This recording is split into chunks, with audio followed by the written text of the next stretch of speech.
bespoke radio for the masses. Headline edition, July 8, 1947.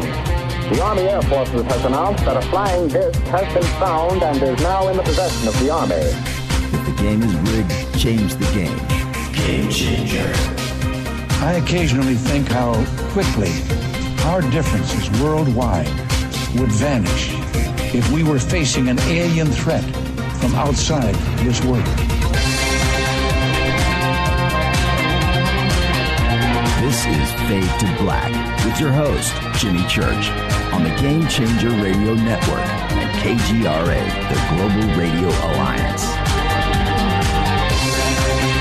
I need your help to get to the year 1985. You're listening to Fade to Black with Jimmy Church on the Game Changer Network.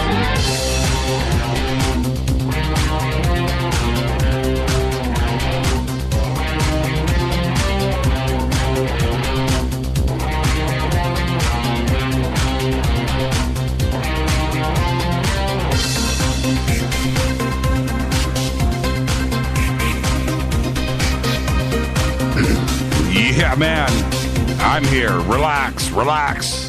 Fade to Black, bespoke radio for the masses. Today's Wednesday, March 15th.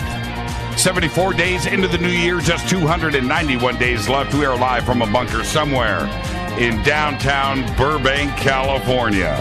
And I would like to welcome everybody listening all around the world, all across the United States. Hither and thither, to and fro, back and forth, up and down, east and west, north and south, far and near. This is Fade to Black. For KJCR, the Game Changer Network, and KGRA, the Planet, I'm your so humble host, Jimmy Church. What is cracking tonight, everybody? How you doing? Now, everybody relax. Everybody relax. Over in the membership area, the Bunker Cam computer, which has its own computer, literally 2 minutes before showtime, decided to do a Windows update. I look over, it's right, and there was boom, do not turn off this computer, it's updating. I was like, oh, you got to be kidding me. So anyway, I had to let it cycle through and do its thing, but it's up and running now, and bam. All right, so we're all good. Everybody relax. Had nothing to do with anything else but Bill Gates and Microsoft. Man, unreal. Anyway, how you doing? We got a great show lined up tonight. Linda Moulton Howe is here, and we're going to talk about ice and snow and pyramids. That's what we're going to talk about tonight. Get a full-on update from Linda on Antarctica. And tomorrow night is another Fader Night with John Rappaport and his No More Fake Newsroom live. The call-in number is 323-825-5045. We're also going to be taking your calls tonight. I'm going to, after Linda tonight, I'm going to give you the heads up, and I want you to do a little exploration right now. It's called Cicada 3301. All right? Now, some of you out there have heard about Cicada, right? And 3301. And I'm just going to say clandestine at this point, the clandestine group that is behind it. So, Cicada, CICADA 3301. Just go do a quick little internet search and just do that. So you will have your heads up. Jordan just posted this GIF of Travis Barker. Man, I went on a Travis Barker thing today during my Cicada 3301 rabbit hole and had Travis in the background. And I posted over on Facebook. I had to do it. Travis Barker is sick. That's all I've got to say. That dude is an alien. Oh, my goodness, man. I always thought he was great and stuff, but I just went through a bunch of stuff while I was working today in the bunker and got drawn into all things Travis. That dude is just a monster. Unbelievable. Okay, so Cicada 3301. More on that in just a bit. All right? It's a rabbit hole. It is pretty trippy. You just get ready for what's about to happen in your life if you don't know about Cicada 3301. because you're going to be altered for the next couple of weeks. All right? Follow us on Twitter at JChurchRadio, D. Snyder. You know, it's D. Snyder's birthday, by the way. It's D. Snyder's birthday. I want to rock. Cicada 3301. Follow us on Twitter at JChurchRadio, Facebook, YouTube. Everything is Fade to Black. JChurch Radio, Jimmy Church. You know what to do. Go follow, like, and subscribe. Simple enough. It is easy. The sandbox that we use on Twitter in TweetDeck is hashtag F2B. All right, that's the sandbox. You have questions or comments during the show tonight or any other night, hashtag F2BQ. You can email throughout the show. That is Jimmy at jimmychurchradio.com. Just make it good. And if you're lucky, I'll write back. If you have become a member, right? If you've jumped over to our membership area and become a member, you get a secret email to me, and you will get a response. But if you just write to Jimmy at jimmychurchradio.com, more than likely it's not even going to get read. But if it does get read and it's really good, I'll write back. Don't forget to subscribe to our podcast. We have over 600 archive shows, custom apps, Apple, Android, all platforms for just $2 a month. That is separate from our membership area. All right? Now, the other thing is I've been autographing hats. Yeah, it's pretty cool, too. Autographing hats that go together with that package. All right? So if you subscribe in our member area, a year subscription, right? Well, there's two different ones. But if you get the full package, the full-on bonded bomb, you're going to get a T-shirt and an autographed Fade to Black hat. We do not sell the Fade to Black hats.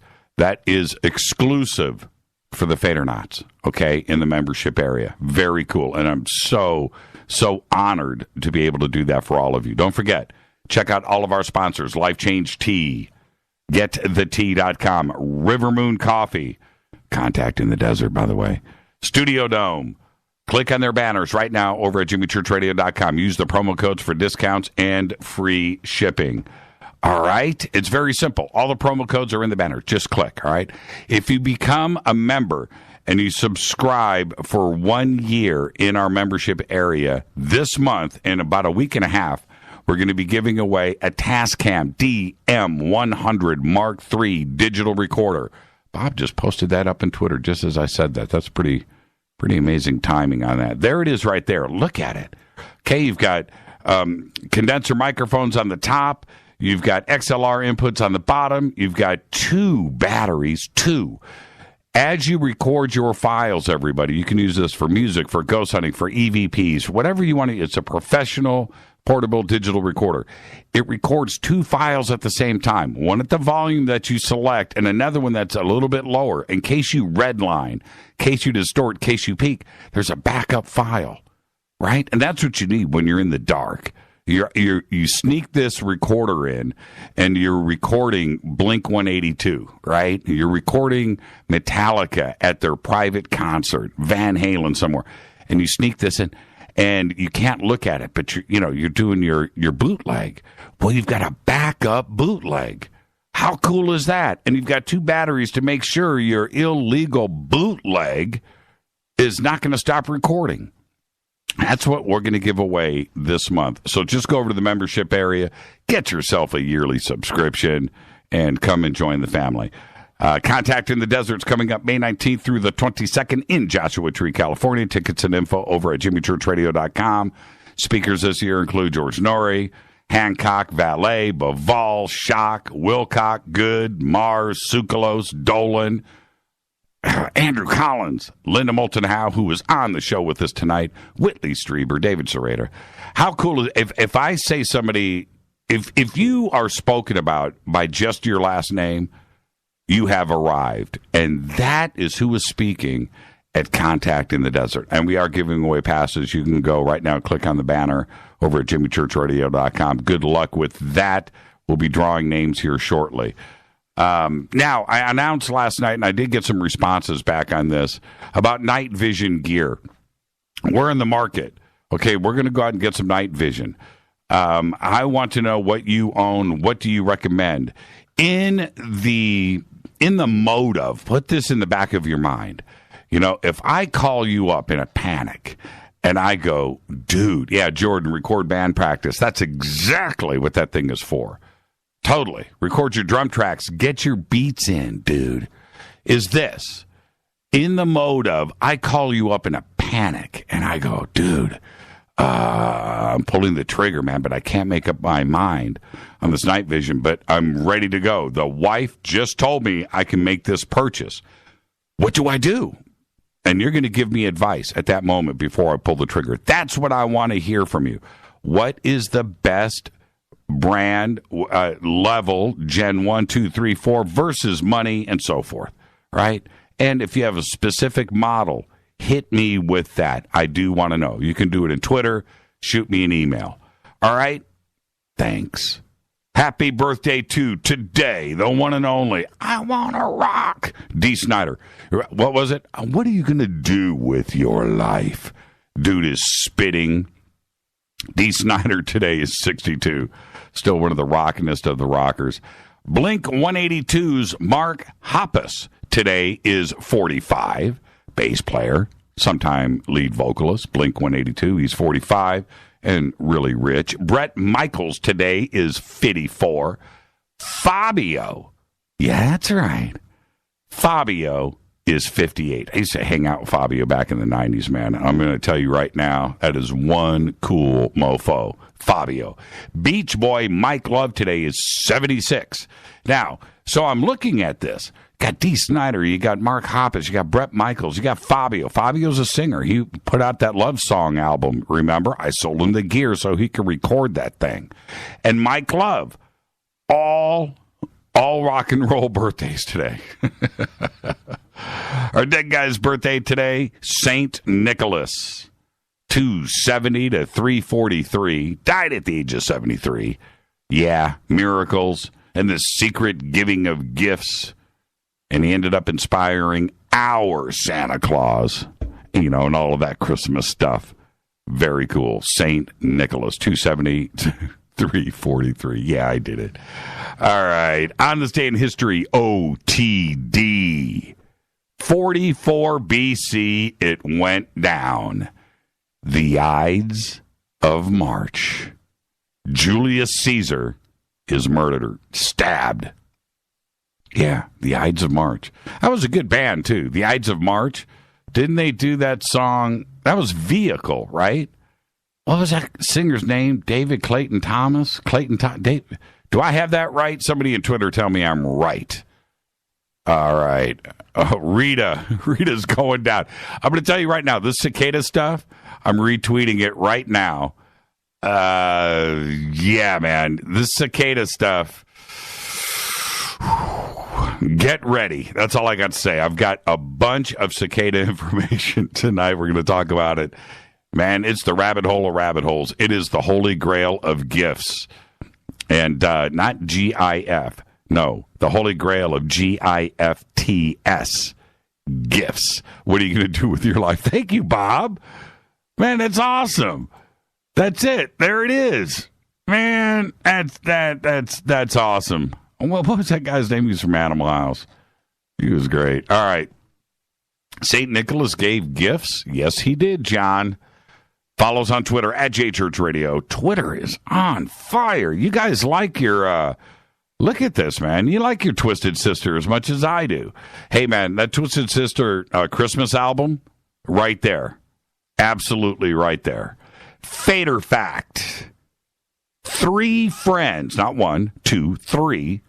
3 friends in their early 20s were sentenced to 15 years in prison back in 1997 for removing a stop sign as a prank here in the United States and causing the deaths of 3 people. Yeah, it's a fader fact. And also, that's tied to cicada, by the way, 1997. That's part of the puzzle of tonight's show. Okay, Juanita, this tells me I'm behind on my game. Rita, if you post that in Twitter, I can read it on the air. Okay? If you text me, caffeine-induced, you got that right. Drinking it right now. River Moon Coffee. Hashtag F2B blend. All right.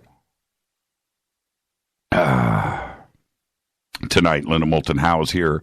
We're going to be talking about little Alaska, mainly Antarctica, and mostly the pyramids. Tomorrow night is Fader Night with John Rappaport and his No More Fake Newsroom Live.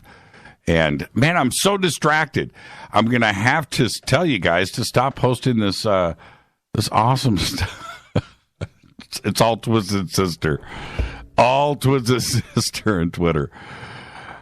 323-825-5045 is the phone number. We'll be taking calls tonight. We're going to be talking a little bit later about Cicada 3301.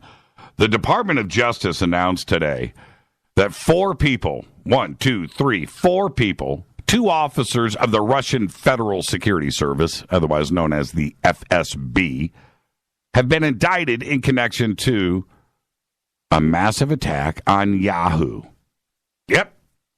The hack, which I've been talking about hacks, which I've been talking about for a couple of years on this show, the DOJ said was initiated back in January 2014, affected at least 500 million Yahoo accounts. Now, some of the stolen information was used to obtain unauthorized access to the contents of the accounts at Yahoo, Google, and other webmail providers, including accounts of Russian journalists, U.S. and Russian government officials, and private sector employees of financial, transportation, and other companies, end quote, according to the DOJ. Hackers stole data that included names, email addresses, passwords, but nothing financial. More on that in just a bit. The officers of the FSB, the new version of the KGB, because they're the now of the KGB. KGB was then. That was Soviet-era Iron Curtain stuff. The FSB is the now version of the then KGB. Got it? So, people still say KGB today, and I kind of laugh when I hear that, but it's FSB. That's the new KGB. That's the now. These officers were identified as Igor Shushin and Dmitry Dokuchaev. Now, I've talked about Dmitry many times on this show. He was just arrested over in the Soviet Union. I'll get to that in a second. As a U.S. agent, by the way. And now the DOJ has indicted this guy. Pretty interesting situation, isn't it? Pretty wanted guy, in demand for treason and cyber crimes by 2 different countries anyway. The 2 conspired with Russian national Alexei Belan, a.k.a. Mag, and Karim Baratov, a.k.a. K, or Karim Talarov and Karim Tokbergenov, who is a resident of Canada. Now listen, Dokuchaev was arrested in a Russian sweep back in December, talked about it on this show, and was accused of spying for the United States.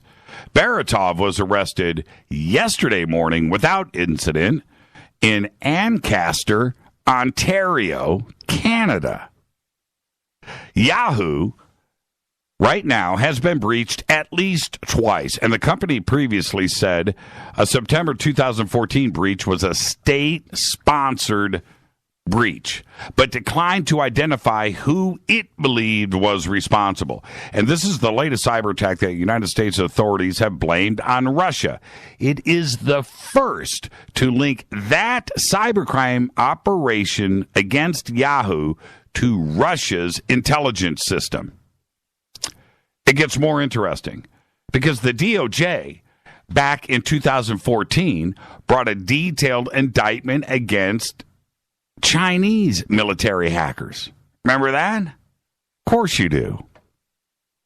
That indictment focused on economic espionage directed by China, the theft of corporate secrets.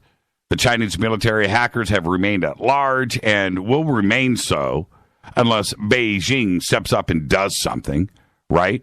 Chooses to give them up to us, which ain't going to happen. Or if they decide to get on an airplane somewhere and travel, because if they do that, they're open game. Somebody's going to grab them at some airport with some... No, I had to, though, right? Well, earlier today, it was announced that a database belonging to Dun and Bradstreet, containing more than 33 million records of corporate and government employees, has been leaked online, including records from the Department of Defense, the United States Postal Service, Walmart, and Ohio State University. In 2013, Dun & Bradstreet held over 225 million business records from companies around the globe.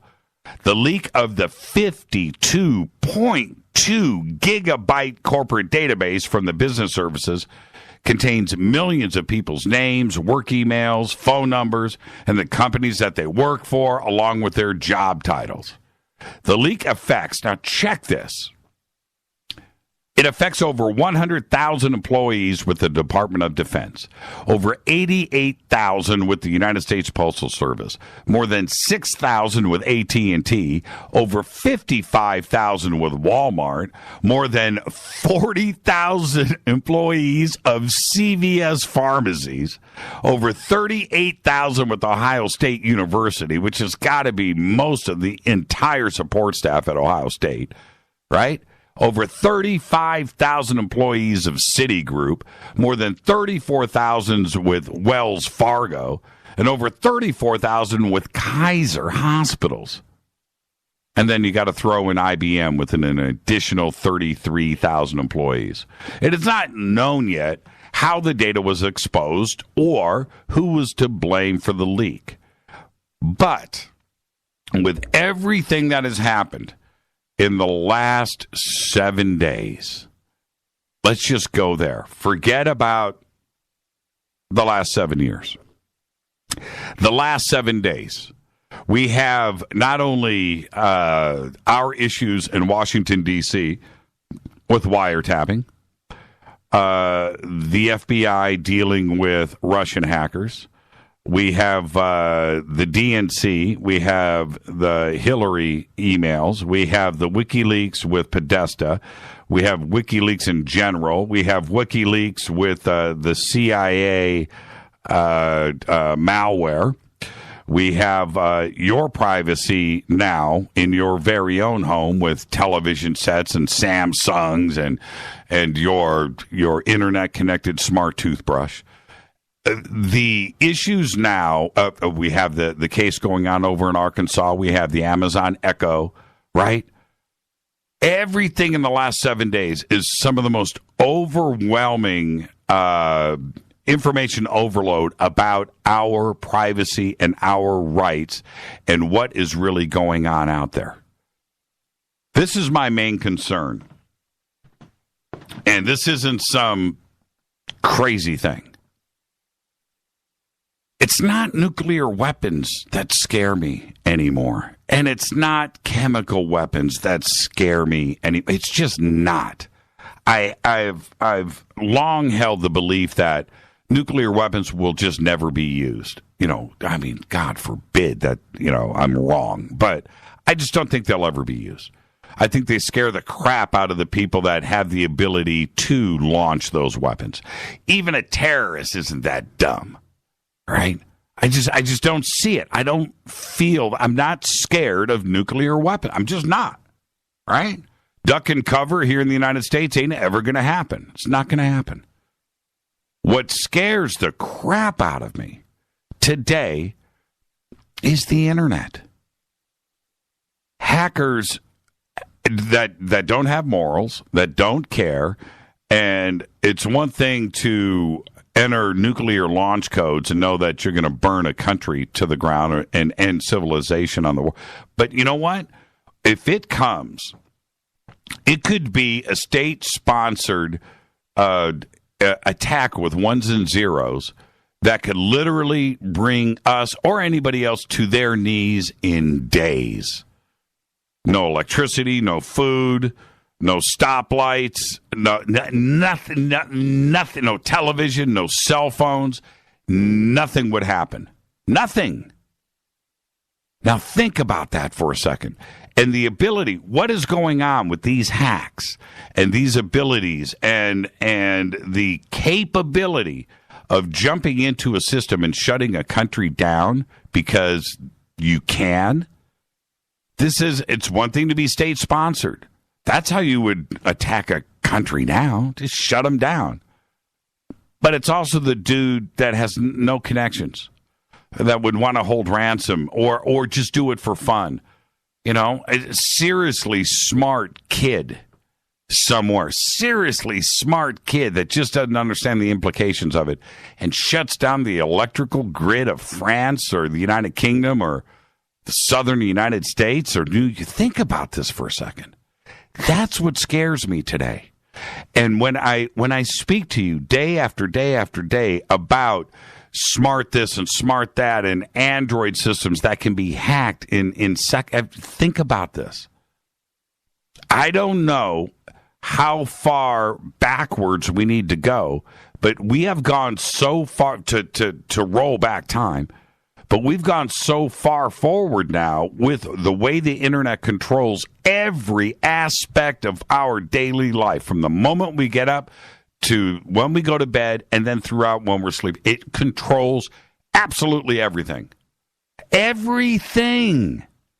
There's nothing that isn't affected or controlled. And you interrupt that in any sense, in any way, we're back in the dark ages, man. We are a tribal spear-throwing, bows and arrows gnarliness in days. Days. So every day that I speak to you about this, it is there for a reason. Okay? That's why. I want all of us to be educated with this. This is Fade to Black. I'm your host, Jimmy Church. I'm going to get right out of here because tonight it's Linda Moulton Howe. And then Cicada 3301. Have you done your Cicada 3301 little search there, huh? You done a Google search on that one? It's insane. This is Fade to Black. I'm your host, Jimmy Church. Follow me on Twitter at JChurchRadio. Email is jimmy@jimmychurchradio.com. I'll be right back with Linda Moulton Howe. Stay right there.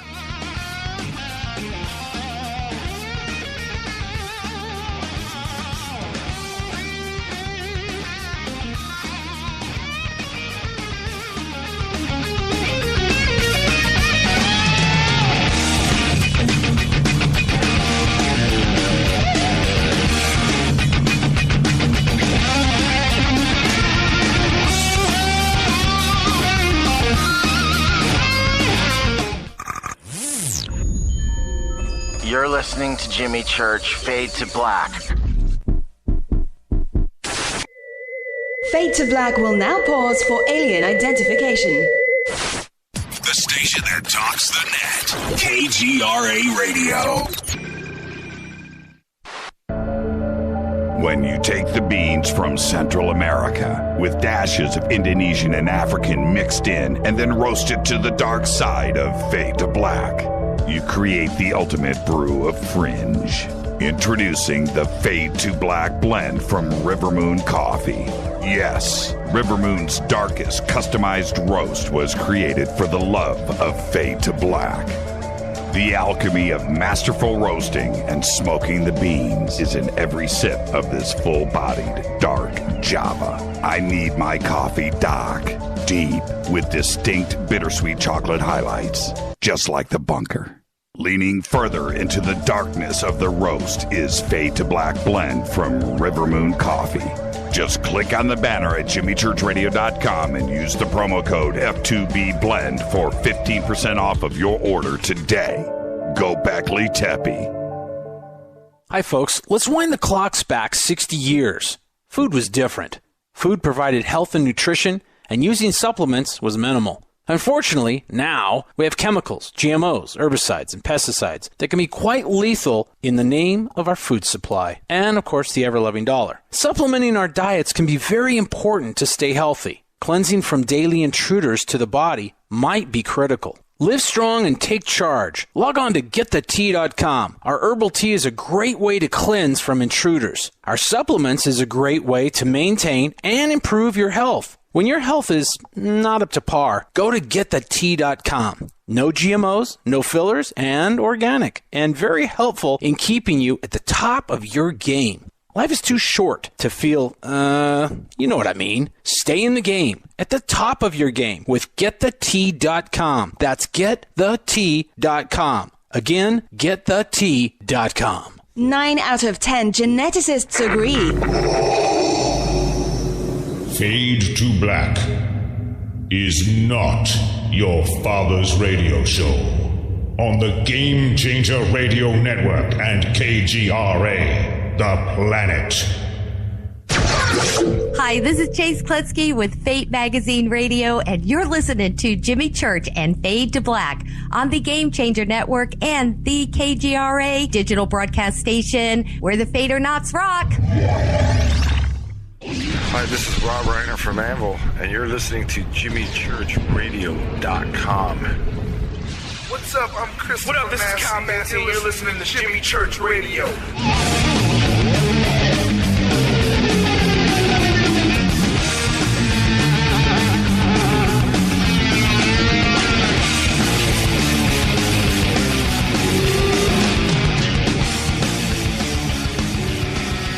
All right, welcome back. Fade to Black.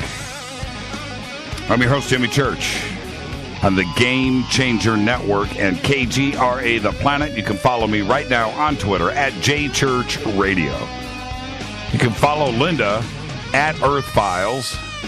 She doesn't need any more followers. She's got millions. Linda Moulton Howe, one of my favorite guests. She is a graduate of Stanford University with a master's degree in communication. She has devoted her documentary, film, television, radio, writing, and reporting career to productions concerning science, medicine, and the environment. She has received local, national, and international awards, including one in England. We're going to talk about that in just a second. Just received. She has 3 regional Emmys, a national Emmy nomination, and, of course, a Station Peabody Award. She produces, reports, and edits EarthFiles.com, one of the Internet's great treasures. She has her own radio program with John Burroughs, Phenomenon, over at KGRA, along with us. She appears on Coast to Coast AM, Ancient Aliens, and has traveled to, are you ready, Venezuela, Peru, Brazil, England, Norway, France, Switzerland, the Netherlands, Yugoslavia, Turkey, Ethiopia, Kenya, Egypt, Australia, Japan, Canada, Mexico, the Yucatan, Puerto Rico, for research and productions. In addition to all of her stuff she does on Earth Files, Linda now has a brand new series over on Gaia called Truth Hunters, and I would like to welcome back to Fade to Black, the one and only LMH, Linda Moulton Howe. Linda, good evening. Thank you, Jimmy, very much. As you go through all those countries, what was rushing through my mind were image after image of places and things that I have been exhilarated by the ability to go directly to where I wanted to research something, and it really does make a difference when you can get a reality check. And so I've tried so hard in my life, and to hear you sum up all of those countries that I have been, over time it doesn't seem that many, but now it does, and I am so glad. How much Red Bull is in your refrigerator? I think I was born with high energy, and I have it to this day, and I would never have been able to have the life I have if I had not been blessed with a lot of energy and stamina, and it does make a difference because I can go easily for 18 or 20 hours for a week or two and just keep going. And then I can then relax really heavily, but I always have, God, please keep me going. I've always been able to do that. 18-hour days have been kind of standard for me. Well, you know, I'm going to tell everybody about our conversation that we had earlier today, which is this. I'm talking to Linda, and I said, Linda, we've got a little extra time tonight. I've got some other stuff we're going to do, but, we've got a little, and this is Linda. I'm quoting her directly. Jimmy, I just got back from England. I've got Phenomenon Radio tomorrow. I got Coast to Coast on Thursday, and then I've got to go over to Gaia. I've got to shoot my television show, then I got to come back. I am busy. And I said, Linda, it's better than being unemployed. And it's just so funny. I don't know how you get it all done, young lady. It's pretty tremendous. I know. Everything is back to back anymore, and you probably are feeling it too.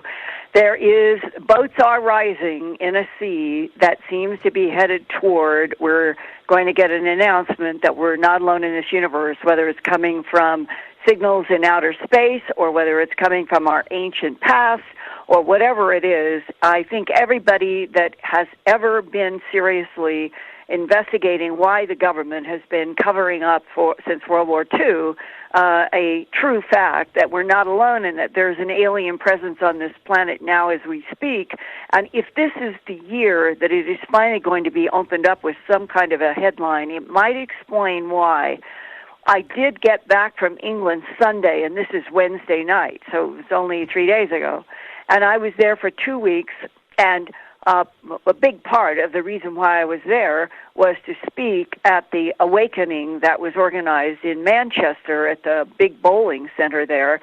And the night that I and Eric von Daniken were scheduled to be the evening keynote speakers, they had 1,200 people packed into this huge conference room. And I was up first as the keynote speaker, and I was doing my symbols, looking at the whole issue of symbols in binary code in high strangeness phenomena with military and abductees. Right. And it was a 2-hour program, and it was just a packed audience. I couldn't even get all people in one shot with my iPhone. And so I did a tiny panorama at myearthfiles.com just so you could see a bit of this huge audience. And when I reached at the end of the 2 hours and I said, "Thank you, Manchester," I had friends in the audience who told me they'd never felt or seen anything like it. All 1,200 people jumped up on their feet. They were screaming, shouting. The organizers said, "Why don't you go down and show them or start autographs and photos while we set up for Eric?" And Eric's a great friend of mine, and I was happy to do this transition. Well, I'm going through talking with people, and then I hear Eric is making an announcement, and I come back to a chair, and nobody knows what's happening because Eric is saying, and an international award-winning journalist, Linda Moulton Howe, the 2017 Stellar Citizen Award, and he's holding this beautiful crystal. And they're saying, "Linda, get up on the stage. You're being presented an award." That's how I was shocked, and everybody was shocked. And I came up to the podium where Eric was, and he handed me this beautiful, gorgeous crystal carved by a laser. And when I went to take it from his hand, it weighs at least 18 or 19 pounds. And as it came into my hands, and I realized, I don't even know if I'm going to be able to hang on to this, I raised it up over my head because it's easier to hold something heavy like that.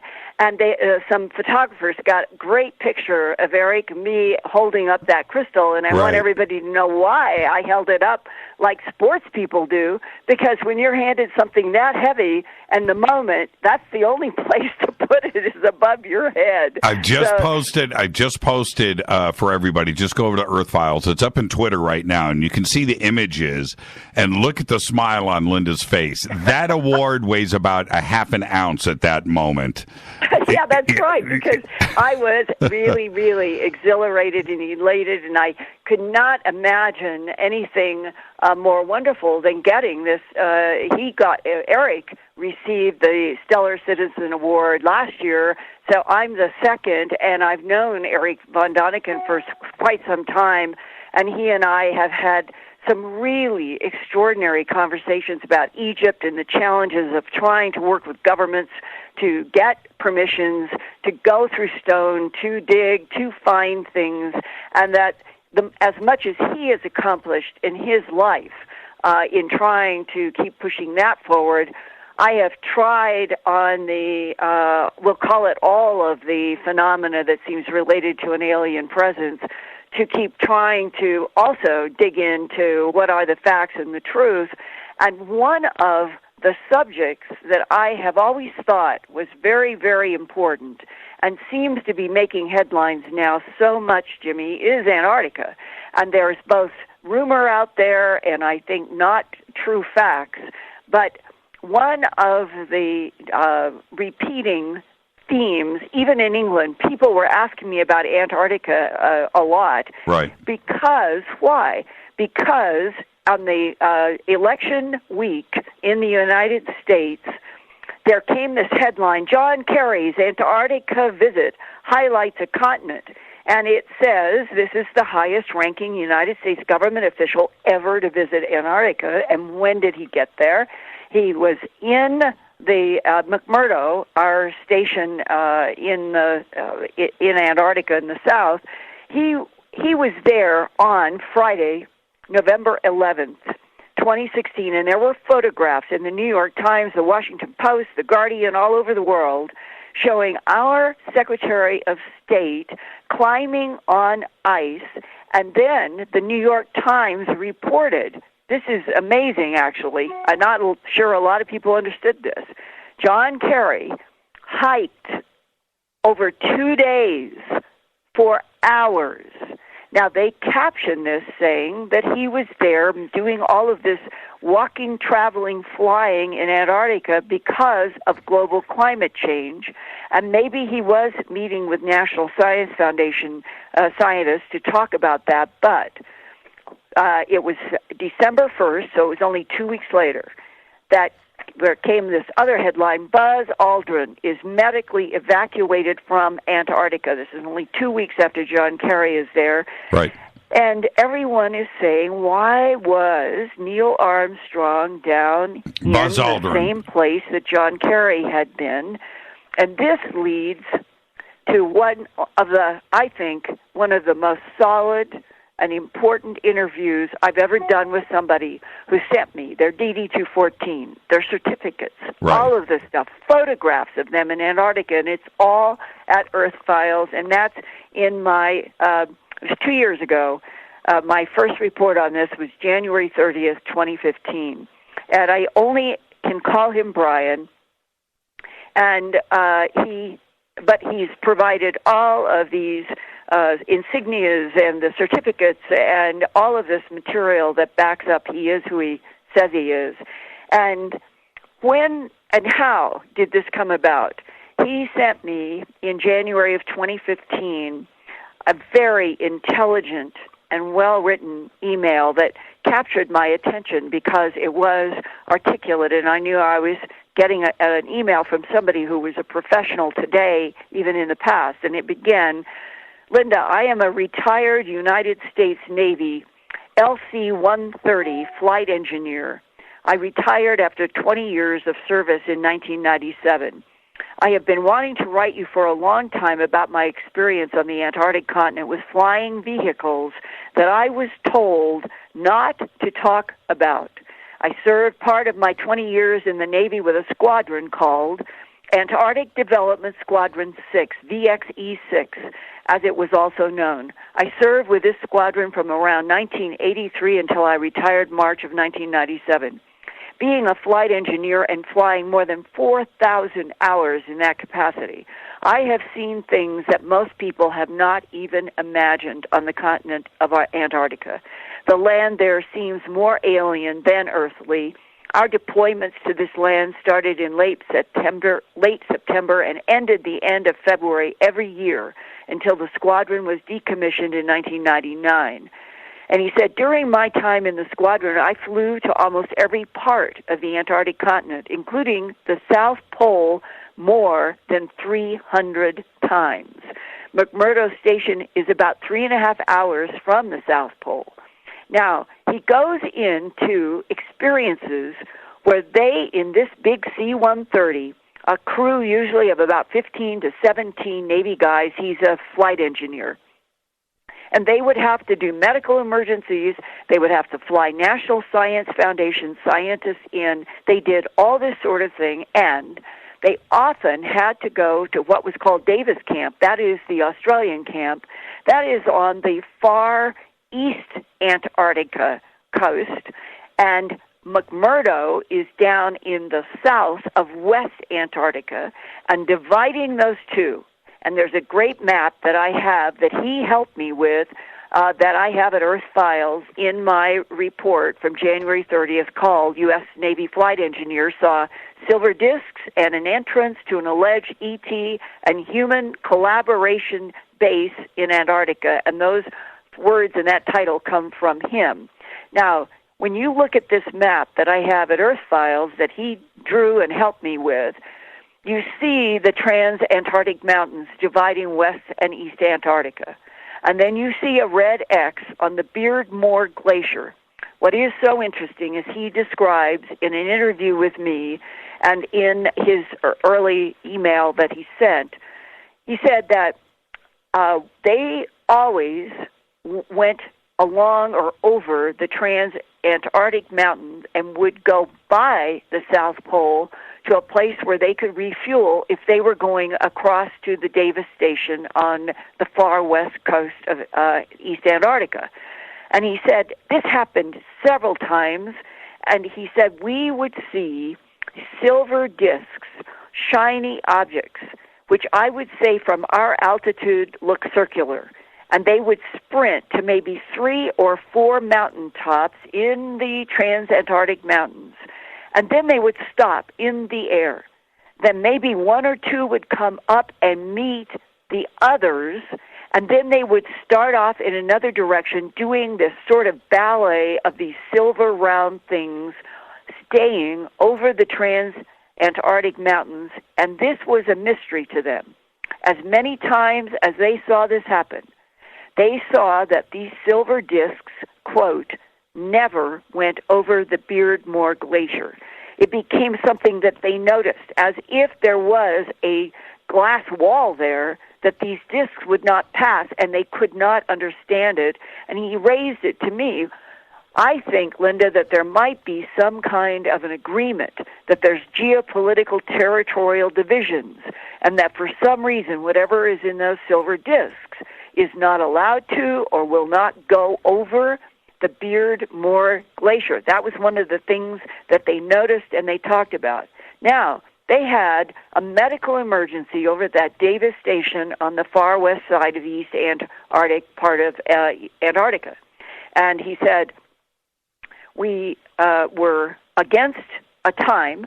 We knew it was a medical evacuation, like what happened with Buzz Aldrin, who they had to medically evacuate him out of Antarctica. This was another one of those cases. And the period of time we're talking about is 1997, before he had retired, and a whole bunch of this UFO stuff happened that year when they were in Antarctica. Right. So they realized that if they can't cut time, this person, it could be life or death. Right. So they're in the air, and they're all talking about why do they have to use up extra time to go around a section on their map that they have always paid attention to, and they never really had asked, and it was a no-fly zone printed very clearly on their military map that they were not to fly in this area at the South Pole. And they say, well, look, if we can go across, we're going to cut 3.5 hours of our time getting over to Davis. And so the crew chief says to them all, well, I think that's what we should do. And one of them says, well, why is there this no-fly zone at the South Pole? And their chief says he's told that it's because there's an air sampling station. And then they all laugh and say, air sampling station, no fly zone, we're flying at 36,000 feet. We can't possibly be contaminating anything on the ice at the South Pole. And they all agree this makes no sense, that there must be another reason, and it's being covered up with this explanation of an air sampling station. And that's how the chief decides, let's go for it, let's cut this time, and let's handle this medical emergency. And as they are flying now over the no-fly zone, for the first time, they all see this huge hole in the ice. And he said it looked like it was curved, like it was formed. It was not jagged. and it looked like it went down slanting.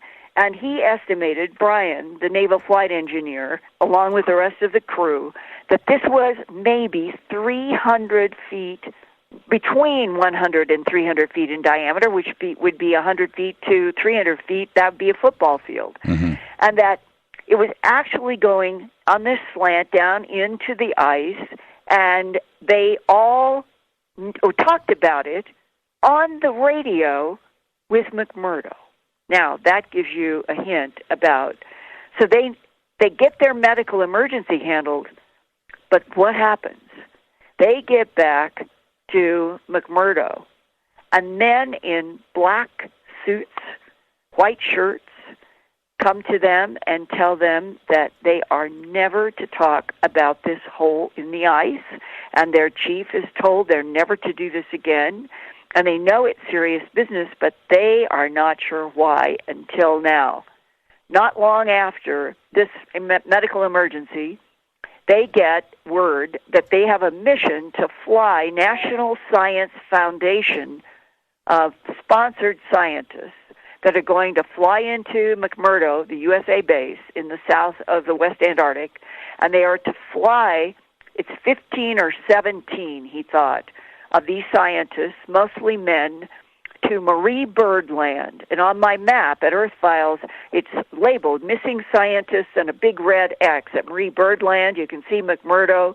You can see the Transantarctic Mountains where the Silver Disk would fly over. You can see the Beardmore Glacier that for reasons unknown, those disks would never go onto that glacier. And you can see the X is where Brian did all of these locations. It is the big hole in the ice not far from the magnetic pole of the South Pole.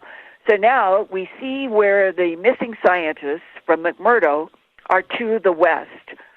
And they have the C-130. They load up. He said it was a ton of gear with all these scientists, and everything was normal, and they land. And when they're getting ready to leave, they tell the scientists, look, here's the number. You need to keep checking in with McMurdo every day so that we know that you're all right. If you have an emergency, you call this number. We want you to always know that we are ready to help you if you need help. So the crew goes back to McMurdo. 2 days, 3 days, 4 days, 5 days go by, not a single phone call. Wow. So by the seventh day, it's considered now an emergency of unknown nature. Mm-hmm. And the same crew's involved all the time. These are the same guys. This is why he's such a valuable witness. And they go back to Marie Byrd Land. They fly over in the C-130, and they start rotating, going into a large circle, tightening the circle over the camp, and they're looking for dogs, sleds, any signs of anything, trucks, cars, crashes, anything. And it absolutely looks perfect, but there are no people, there's no movement, there's no machines. It's eerie. So they report that they're not seeing anybody, and they land, and there's nobody there. And so they are brought back to McMurdo, and they're completely baffled. Everybody is baffled. They go another week. So now this is the end of the second week. Those scientists were to be there for 3 or 4 weeks, and now they've been missing for 2 weeks. A phone call comes in to McMurdo. Brian is the crew. They get a call again. You've got to go back. We've got a call. The scientists are back. So Brian says they land, and they were expecting that they would see normal, elated, oh, my God, and that they'd be hearing stories, that the scientists would be there. Instead, they land. This group, he thought there was at least one female. He was not sure because everybody was in parkas and stuff, but he thinks there was one female and the rest male. And the scientists, there's not a word. that this is a group of people that have been missing for 2 solid weeks. Right. And they have landed, and they are now to get them into the plane, and there's not a word, not hello, not anything. And now the crew is completely confused about what is happening, and they start trying to help the scientists. They're putting gear in. They're letting the scientists into the seats. And they're trying to see if they will talk. Complete total silence. And Brian said he had one of the seats what would fit or would look to the back of the plane, not to the front. And he took that because then he could see the scientists more easily. And he was amazed at this silence. So he said he sat down in this chair that was faced to the back, and one man sat in a seat that was maybe 3 to 5 feet from him, where Brian is sitting.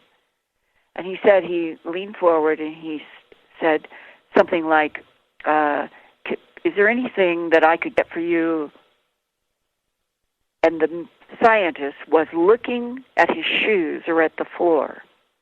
And when Brian said, I leaned forward and I was just gently trying to see if I could help them or they could start any conversation and we could find out what had happened. And he said, when I did that, that scientist did not move. His staring at the floor didn't change. And at that point, Brian told me, Linda, we knew about then we're dealing with something like post-traumatic shock. Right. And they flew back to McMurdo, and then this is another very interesting part of all this that makes you wonder.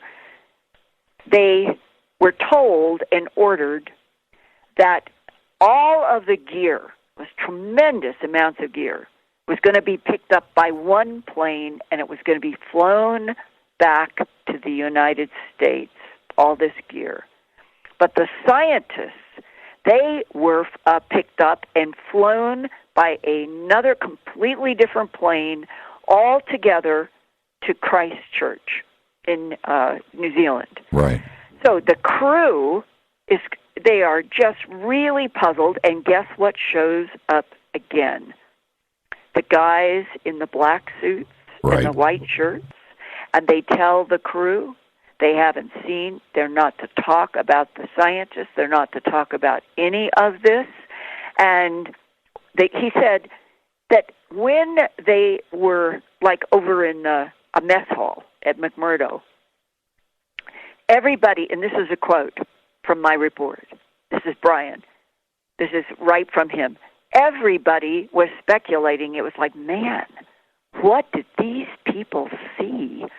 Why were they gone for 2 weeks that nobody knew where they were? It was like, these people are freaked out by something, and they just wanted to get out of there, and they picked them up, and they went to Christchurch.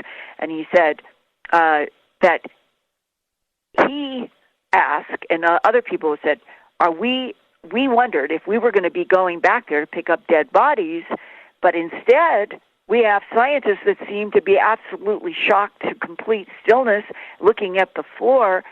And when they were told that they were not to talk about this, Linda, that was the icing on the cake. Right. I've got to take a break right here, and I don't want to. I can't break this up. We've got to do it right.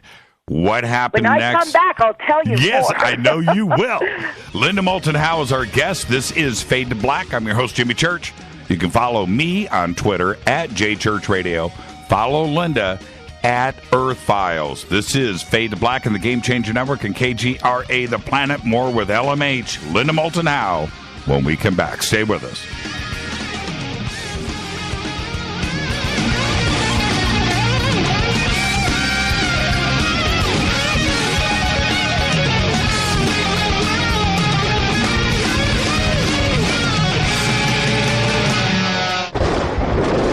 This is Fade to Black with Jimmy Church on the Game Changer Radio Network and KGRA, the Global Radio Alliance. The station that talks the net. KGRA Radio. Hello, I'm Pet Dealey, and you're listening to my main man, Jimmy Church, on jimmychurchradio.com. Hi, this is Ray Hobbs here, repping the planet, and you're listening to my good friend, Jimmy Church, Fade to Black, on the Game Changer Network and the KGRA digital broadcast station. This is Toby Kebbell. You're listening to jimmychurchradio.com. Don't hurt me, Jimmy. I'm only little. Hey, I'm Adrian Grenier. And this is Ari Gold. We're of the Honey Brothers. Well, yes. We are of the Honey Brothers. Hey, I'm Adrian Grenier. And I'm Ari Gold. We're the Honey Brothers. And you're listening to Jimmy Church. The Revolution. What's up, Fadernauts? Studio Dome loves Fade to Black and the F2B audience so much that they have put together the ultimate stereo Bluetooth system. They've done it just for you. Man, check this out. The Studio Dome SBB2 stereo system is here. It's featuring 2 Studio Boombox 2 SBB2 wireless Bluetooth speakers, packed in its own custom hardshell case. This Studio Dome system features the very latest in stereo Bluetooth technology. The 2 full-range boomboxes are in true wireless stereo. You've got to hear this. It's amazing. It's just $129, and use the promo code JCRTWS, and you'll also get free shipping. It's simple. Just go to jimmychurchradio.com, click on the Studio Dome banner. Go Beckley Tepe. Balance of Nature's fruits and veggies. I was diagnosed with congestive heart failure. I went from being able to work 14, 16 hours a day with no problem to where I could barely walk a block to the store. I went on to the phytonutrients about 6 months ago, and within a couple of months, my medical doctor had cut my prescriptions down in a little bit smaller dosage. The next time I went back a month later, I walked into the doctor's office and he says, "My gosh, what's happened to you? You don't even look like the same person." He looked at my legs and the swelling had gone down. My blood pressure was down. The venous stasis ulcers that I had had on my legs for the last 4 or 5 years because of the poor circulation were all healed, and I'm feeling far better. The new challenge will allow you to receive 2 months of Balance of Nature's fruits and veggies free. And we'll even ship them to you free. Call now for details. Call 1-800-246-8751. Or go online to balanceofnature.com. Use promo code TALK. This is Micah Hanks of the Gralien Report, and you're listening to Jimmy Church on Fade to Black, across the globe on the Game Changer Radio Network and the one and only KGRA Radio, The Planet.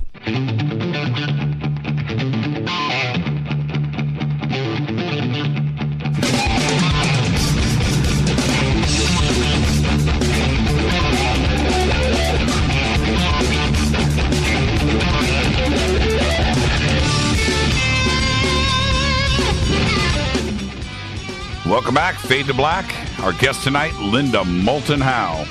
We're talking about Antarctica and her research and her whistleblower down there, Brian. And I want check this out, Linda. I was looking at the images of Manchester. Are those police barricades? Yeah, sort of like they had put them up where there were speakers, cords, which was really good. Meant that they separated out any possibility of this huge crowd getting entangling with any of the cords and the speakers, and that's why they put those up. There was a lot of stuff down right there in front of the stage, and then the crowd began, and then when I had the award, they asked me to go down along that metal, and everybody was sort of patting me on my head and touching the crystal. And it was like a communion going along that metal bar with all of these people surging. It was like one of those moments, Jimmy, where some of us have been struggling for so long, like fish swimming upstream, right, trying to penetrate the facts that we have an alien presence and there are animal mutilations by non-humans and human abductions, and maybe healing. It is positive and negative and in between, and it is finally beginning to feel as if populations, not just in the United States, where there have been bigger and bigger crowds here too, but that in Europe, there were people in that audience because I had to sign so many autographs and get so many photographs. And there were people from literally every country that you can see on a map in Europe. And it is as if we'll call it the world citizen population is coming. It's already there in spite of the policies of denial by governments since World War II. And it's happening that people are saying, basically, we know that governments are lying about this, and they're moving on to wanting information. And it is sort of refreshing that there is that kind of response now in populations. They're not afraid; they want more knowledge. It looks like a Rolling Stones concert. I know. Right it on, felt man. like that too, because when I had presented my 2 hours and I said thank you Manchester, and all 1,200 people jumped up screaming all at the same time. It was really exhilarating. It was sort of like, yeah, we all get this. We are way past the governments. It was that feeling. It was exhilarating. Congratulations, man. I've always wanted to say thank you, Manchester.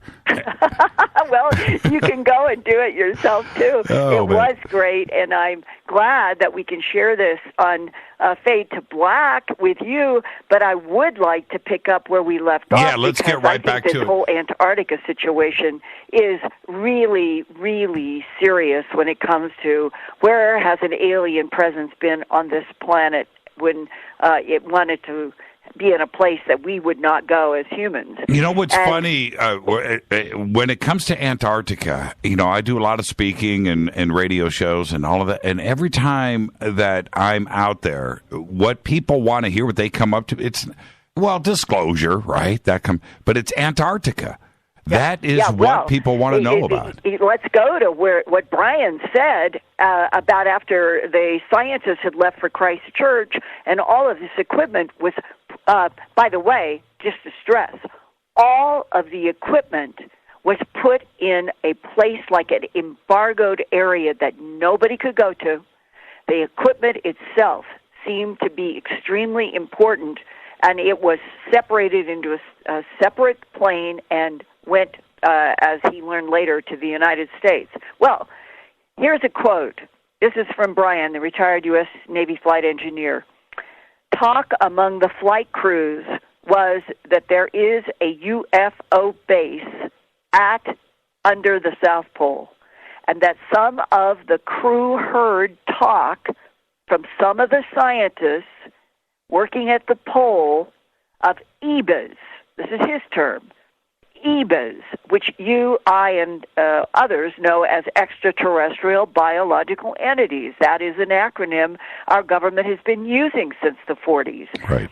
So this is that the crews working at McMurdo heard scientists who would be coming and going talking about at South Pole of EBAs working with and interacting with the scientists at that so-called air sampling camp, which was the large ice hole that they flew over on that medical evacuation to Davis Station. So that is why Brian, from 1997 to 2015, he had sat on this story inside of himself, and then he contacted me because I had been doing reporting about the alleged big pyramid underground in Alaska, lots of archaeology. I've reported about the science of what is happening in the ice in Antarctica, and so that's why he sent me this large email, and we got in contact. Well, we stayed in contact on a regular basis from January 2015 until last year at Contact 2016 in Joshua Tree in California. Brian, and he has a nephew who has encountered UFOs when he was in Iraq. And he said, let's get together at Joshua Tree, all of us together, and talk. So we, on the first night, Thursday night, getting there, his nephew, a friend, and Brian, our flight engineer, and myself, we went to a noisy Mexican restaurant, is the way we joked about it, because we said, this is going to be so ironic, what I'm going to tell you. we said, well, if we're in a noisy place with a lot of tile, the NSA, CIA can't hear us so easily. And we actually talked about that as we went into the restaurant. It was a joke. So we sat there for about 2 hours having a meal and talking about all kinds of things in Antarctica, in Iraq, and lots of other things. And when we are finishing the meal, we all agreed that we really wanted to talk longer. So the parking lot to this Mexican restaurant in Joshua Tree had a lot of trees right above where the cars were parked. And they had a van that you could pull down the back door, and you could either sit or put stuff on there. And so we made a kind of a little park group, and now we're continuing our conversation out in the parking lot. And we left there probably around midnight, 1 o'clock in the morning. And they dropped me back off at Contact, and they were going in their separate ways, one to Phoenix, as Brian and his nephew into California. Okay, so on Monday, I did an intensive, what they call the intensive 3 hours that they asked some of us speaker to do on Monday after the weekend. And I'm now in the car being driven back to go to the airport in Palm Springs to come back to Albuquerque when I get a phone call. And the phone call is coming from Brian's nephew.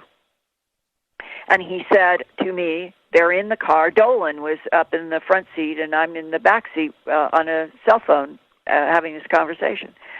And he said that morning, Monday morning, when they were all back home in Phoenix, Brian was at his work, and he has sensitive work still, not for the Navy, but he's still he has to have a clearance to do the work that he does for an aerospace company in Phoenix.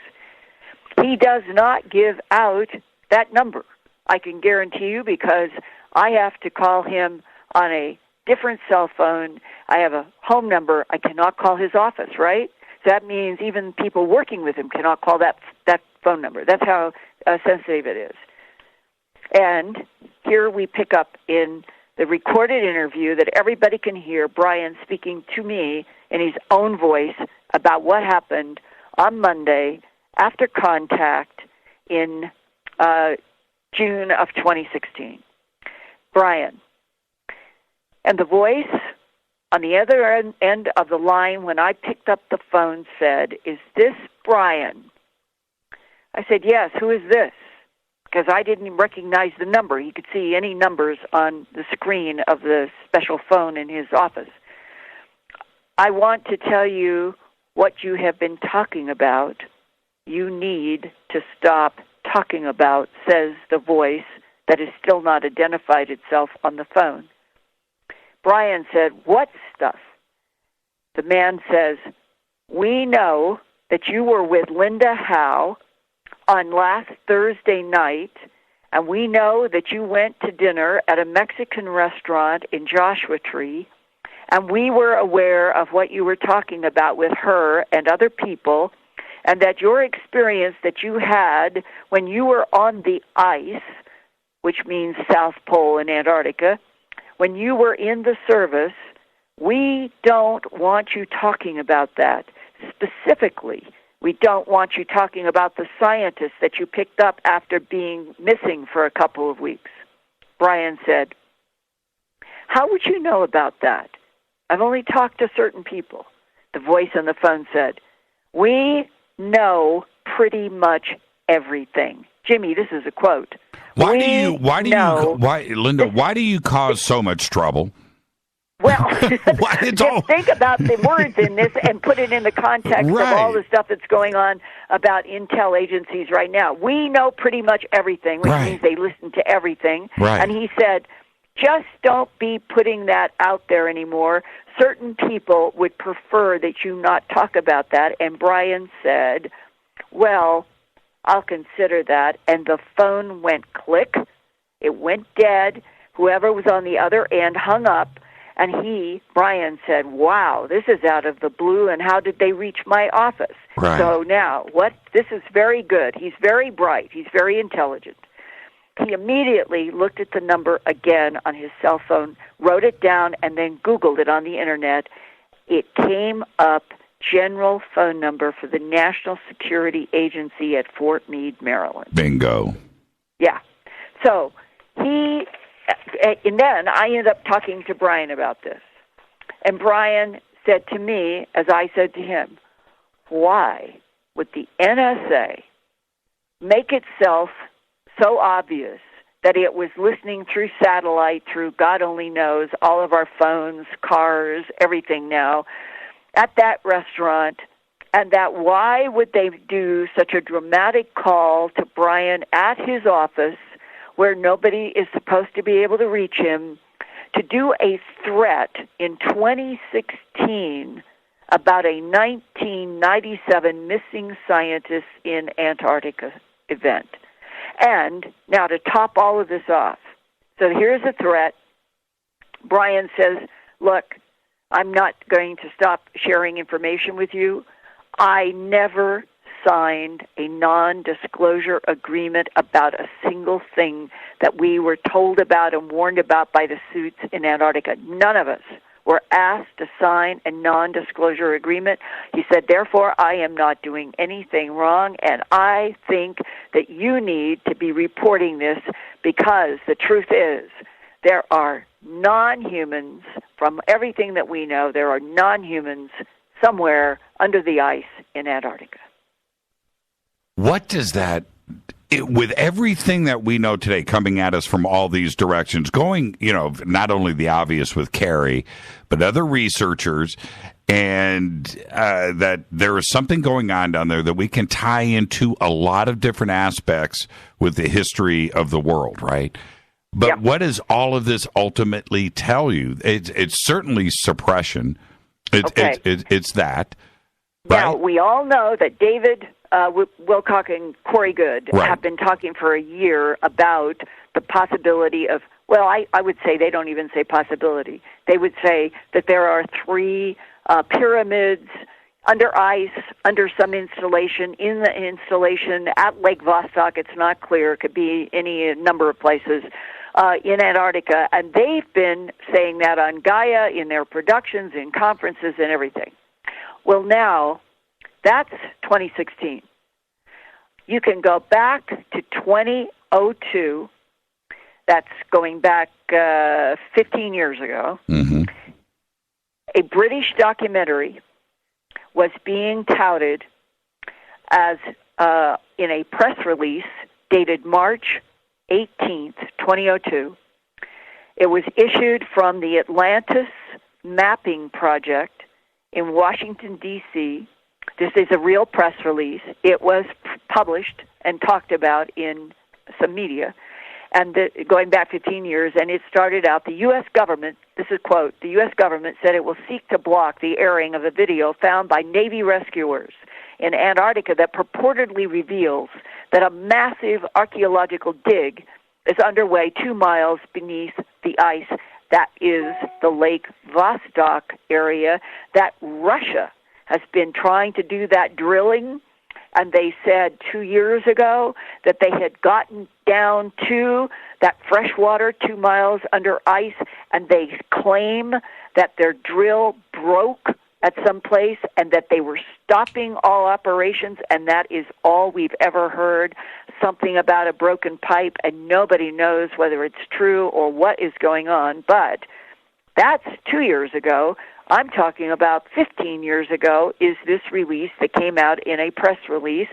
The video in 2002 was allegedly the property of a Beverly Hills company that called itself the ACE, when you go at sound in an email, they had that Atlantis TV that produced the Atlantis Mapping Project channel for the BBC in London until 2015 when it was closed down. 2015 is when all this strange stuff happened about the broken pipe by the Russians.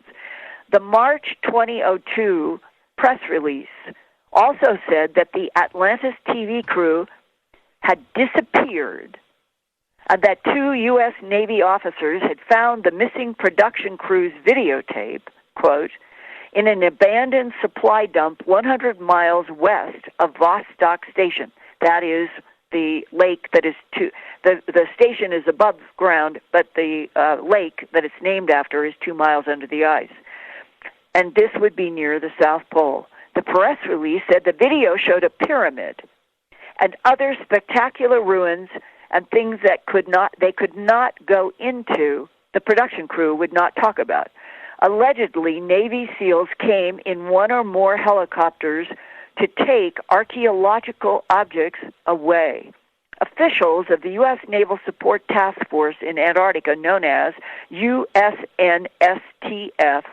denied the story and said the Navy did not possess any video shot by the missing Atlantis TV crew. But at the same time, there was a simultaneous U.S. legal action to block the release of a hardcover book entitled Raising Atlantis by Tom Greenius, a novel based on fact, is what it says.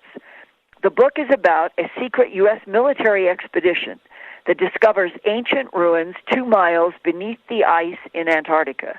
The government allowed the first electronic ebook version out in the spring of 2002 to be released with sensitive information about U.S. underground installations.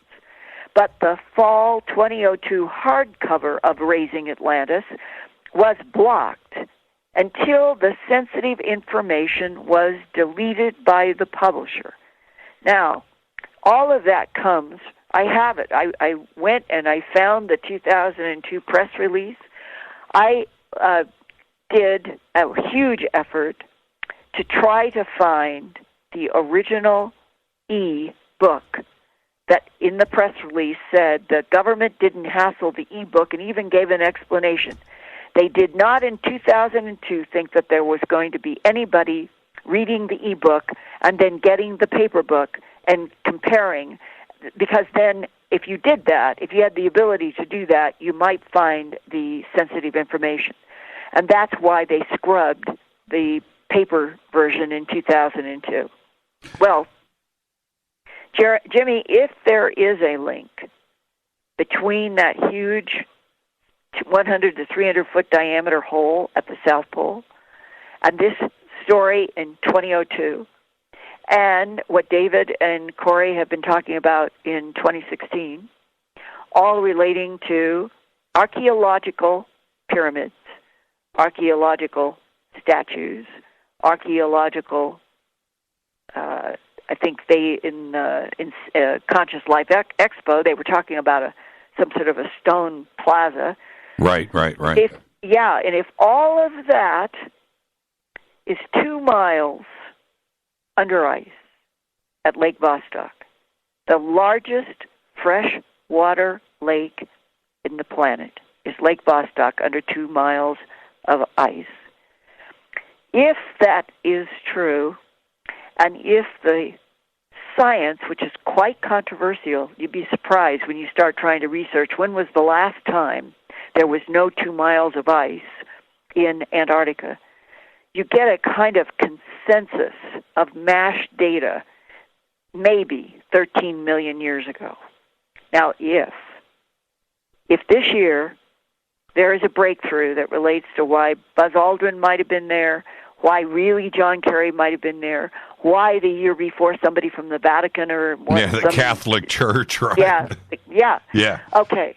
If this is it, if this is building up that they're going to introduce an alien presence through archaeology in Antarctica under ice, 2 miles, and the headline is, archaeology now confirmed that covers land under 2 miles of ice, and the last time on Earth that ice was gone was 13 million years ago.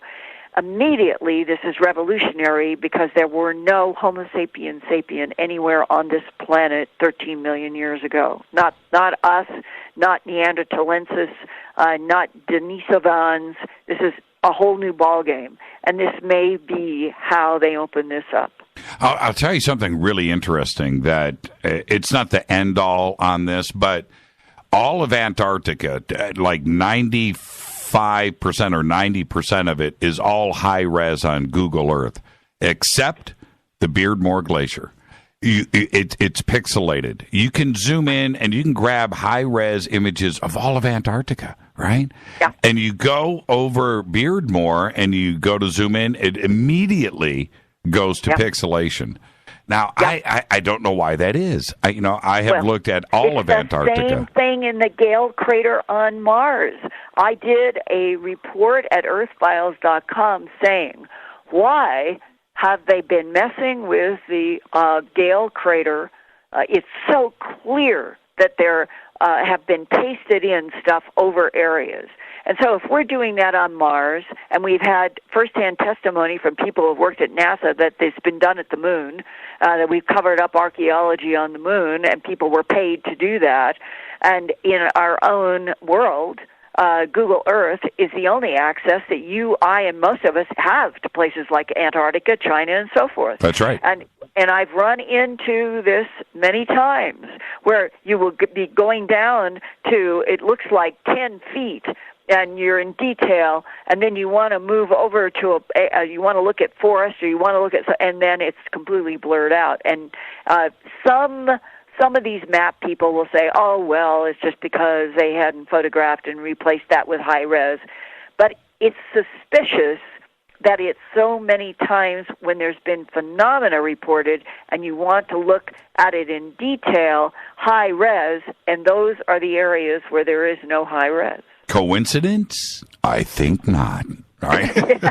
It's so true, though. It's always, it's where something is going on. We want to go, and specifically there, boom, pixelated.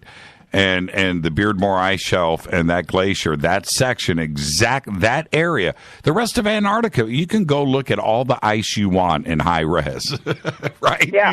You can go and do it, all the mountains, but you can't on the Beardmore Glacier.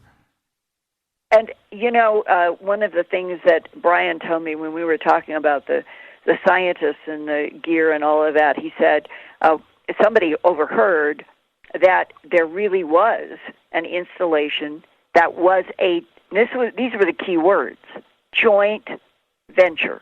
Right. At the South Pole, and joint venture meant between some of our military and whatever is still there in Antarctica that is referred to as an alien presence. Linda, you've got a very busy week in front of you. Go work. Go give us some more stuff that only you do. Just thank you so much. Keep going to Earth Files. Everybody keep going to Earth Files. I've got a new, very interesting, more mystery about the Alaska Underground Dark Pyramid. It's a fascinating new interview that I'm doing with somebody, and I think you will all find this really quite amazing. She does good illustrations on what she has seen, and that is another big mystery at the other end of the Earth. And everybody go check out The Truth Hunter on Gaia. Linda Moulton Howe. Linda, we love you so much. Thank you for taking the time. Thank you, Jimmy. I love you. Yeah, Bye-bye. I love you right back. Thank you so much. Linda Moulton Howe. This is Fade to Black. Now, when I come back, we're going to talk about Cicada 3301. This is Fade to Black. I'm your host, Jimmy Church, and I'm going to open up the phone lines 323-825-5045. I'll be right back.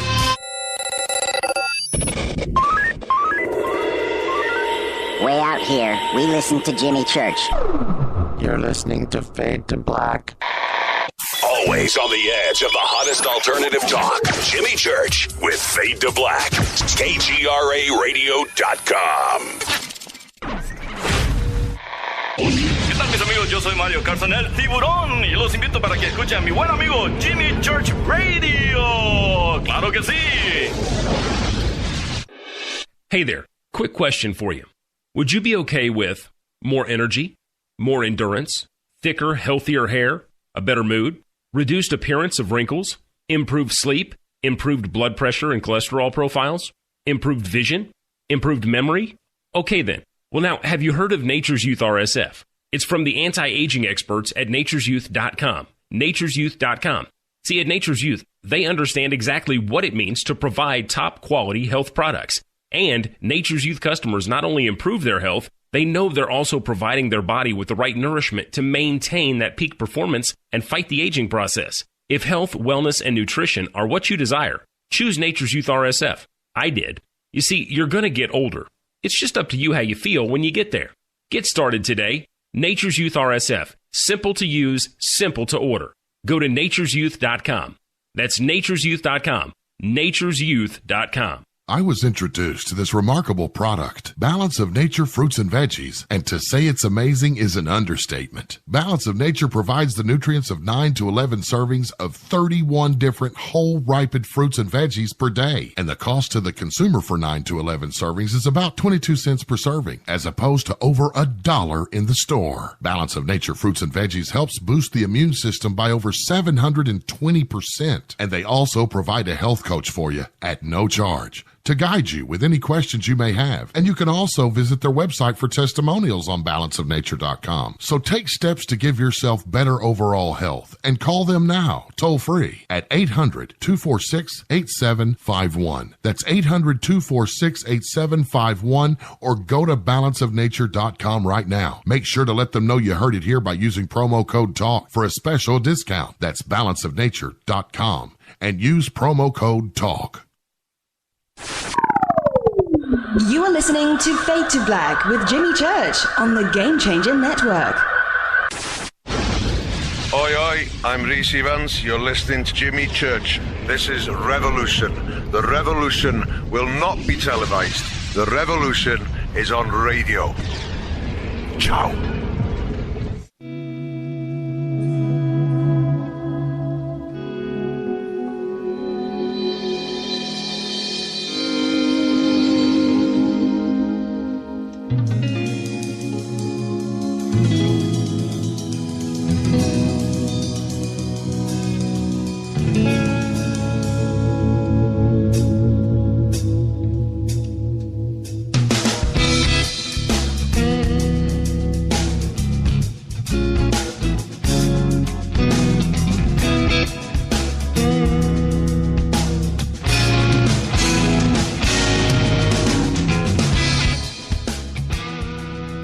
Welcome back, Fade to Black.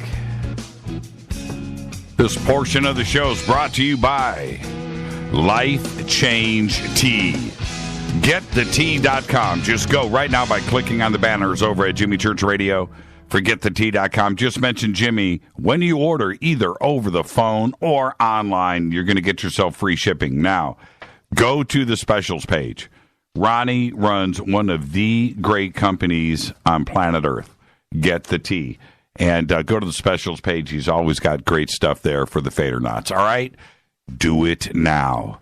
Linda Moulton Howe, LMH. Great conversation. There is something going on down south. There's no doubt about it. I was watching in Twitter. Somebody said, how do you know east from west? And I think it was IPD. And I believe, because this is what I do when I go check out, and I spend so much time on Google Earth and Antarctica. I'm looking for something, right? And the orientation, you're absolutely right. When you're down there, what is east and west? The further the south you go. I think it's orientated to the United States. So if you look directly above and you look at the United States, then you've got your east and west. And if I'm wrong, which I probably am, if I'm wrong, if I'm ever talking about east or west, then you'll know what the way that I do it. I just look directly above. I look where the United States is, and then I get my east and west orientations from there. That's what I do. It's not that scientific, but maybe that's the way that it's done. All right. I'm going to open up the phone lines because I'm going to talk about Cicada 3301. And if you don't know about Cicada 3301, I'm going to take you through the history of it right now, and then update through what is going on. I'm going to take it to a certain point because tomorrow night is Fader night. And so I am sure that all of you Fadernauts out there, this audience, is going to go, after the show tonight, Go watch videos. There's a lot of information on the net. I'm going to be reading directly from Wikipedia, too, as well tonight. There's a good collection of information there, and there's a really good timeline. Once you start this rabbit hole of Cicada 3301, it's bottomless. Okay, it is. There is no bottom to it today. It is one of the funnest, most interesting things that you can go and check out. The intelligence behind Cicada 3301, in my research, and I'm just going to tell you with what Rita is doing now with it, the intelligence behind it is daunting. Okay, so this is something that it's a puzzle. It's an internet puzzle. It's a cipher. It's not just one thing. When you go to the page and you just figure it out, boom, done. No. This spans continents. One cipher leads to another, to another, to another. How, and I've seen a couple solved, and I've gone through, when I say that, there's different versions of Cicada 3301. One has been done each year since January 4th, 2012. More on that in just a bit. But I couldn't go anywhere with this. If I was presented with Cicada 3301 and it was some kind of test, and they said, "Okay, Jimmy, you solve it, you can have dinner. You don't solve it, you can't eat." If I was presented with this, I would starve to death. Just letting you know, I would not. I just wouldn't. It's pretty nuts. So anyway, I've opened up the phone lines. I've got calls on hold right now. 323-825-5041. Okay, so if you're on hold, stay right there. I'm going to go through this just a little bit here, give you some background. Cicada 3301 is a name given to an enigmatic organization that, on 6 occasions, has posted a set of complex puzzles and alternate reality games to possibly recruit code breakers from the public. The first internet puzzle started on January 4th, 2012. It ran for approximately 1 month. A second round began a year later, again on January 4th. That was in 2013. And a third round following a confirmation of a fresh clue posted on Twitter on January 4th, 2014. More on that in just a bit.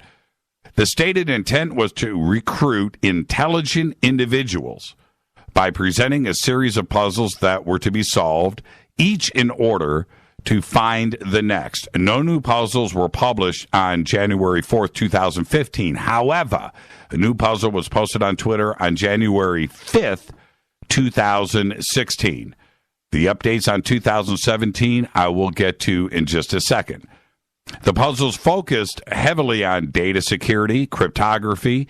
It has been called the most elaborate and mysterious puzzle of the internet age and is listed as one of the top 5 eeriest unsolved mysteries of the internet by the Washington Post. Much speculation exists as to its purpose. Many have speculated that the puzzles are a recruitment tool for the NSA, CIA, MI6, or maybe a cyber mercenary group. Others have claimed that Cicada 3301 is an alternative reality game, but the fact that no company or individual has taken credit or tried to monetize it, combined with the fact that no known individuals that solve the puzzles have ever come forward, that's not exactly true, more on that in just a bit, has led to most feel that it isn't an alternative reality game for profit, right? Others have claimed it is run by a bank working on cryptocurrency.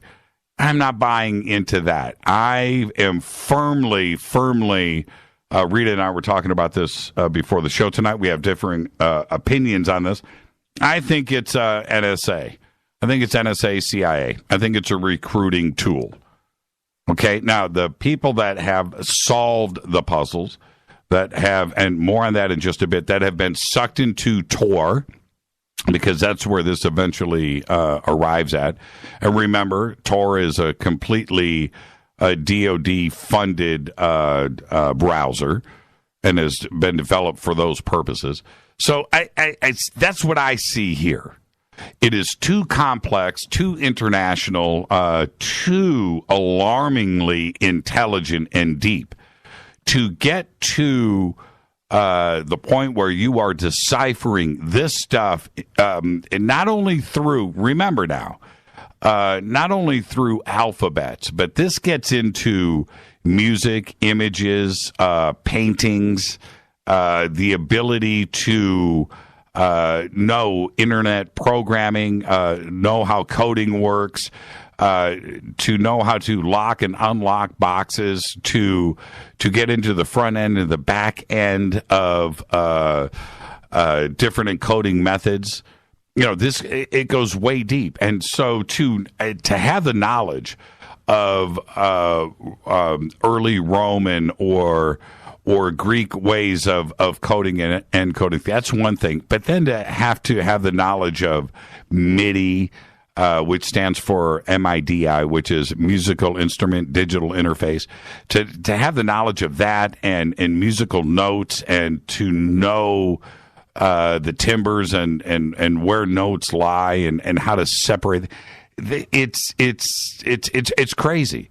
And then you have to have the knowledge of different software programs to get inside and outside of graphic images and to be able to see that too as well. So all of this is involved in Cicada 3301. The stated purpose of the puzzles each year was to recruit, this is directly from Cicada, to recruit highly intelligent individuals.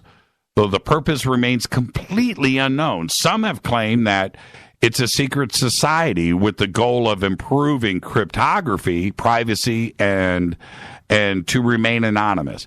Then there's the other aspect of it, which is about free world and free speech. There's that part of it too. And then there's the other side of it, which we know that the NSA is dealing with this stuff directly. So is the CIA. So is the NRO. And others, the Air Force Office of Intelligence. All of this is needed in today's world. Okay, so not only with terrorist stuff, but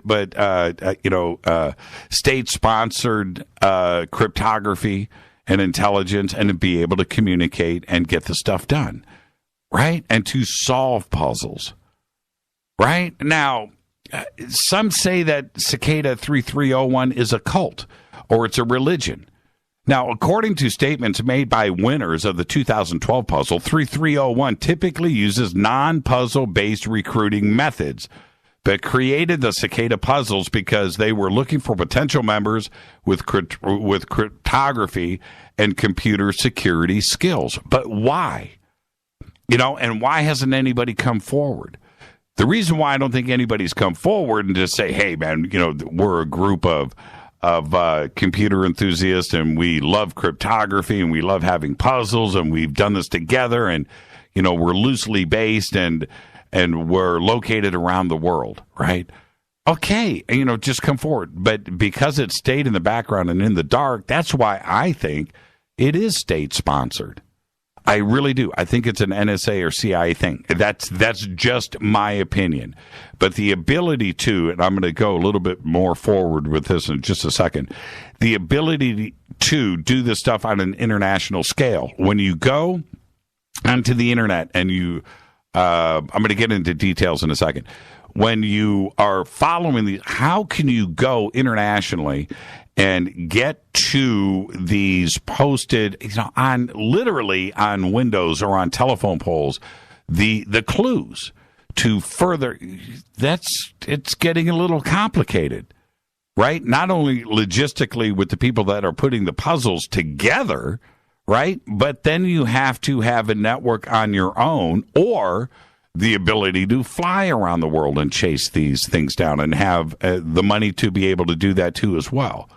The ultimate outcome of all three rounds of Cicada 3301 The results and outcome of that recruiting is still a complete mystery.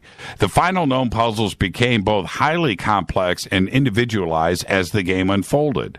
Anonymous individuals have claimed to have won, but verification from the organization was never made, and the individuals making the claim have not been forthcoming with information. All right. Now, there is a lot of videos out there of people that have cracked it. I have watched the crack of two different versions of 2012, 2013. And to see this go through step by step and how it was cracked is mind-boggling.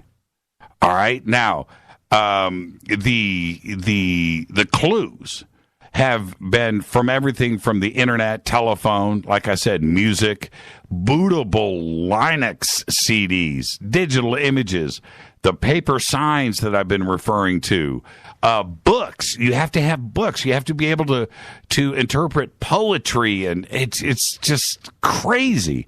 And the ability to encrypt or encode or hide this data inside of clues, inside of books and poetry and artwork and music.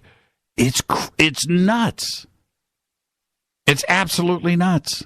So I do want to hear from you if you have any information on Cicada 3301. Tomorrow night we're going to do a full show. I'm going to dive really deeply into 2017 and what is going on there. Let's go to the phones. Hi, you're live on Fade to Black. You're live. Hey, Jim. Hey, who's this? This is Captain. How are you? Hey, Captain. How are you doing? Have you been jumping into the Cicada 3301 rabbit hole? Well, let me just tell you this about that. I find that very interesting that you mentioned cryptocurrency. Right. And as you well know, the cryptocurrency has a lot to do with algorithm. And when it comes down to that, that's the toughest chain block that you cannot crack that. And that's what they're looking at. Our government right now is trying very hard to find these cracks in the cryptocurrency. They can't do it.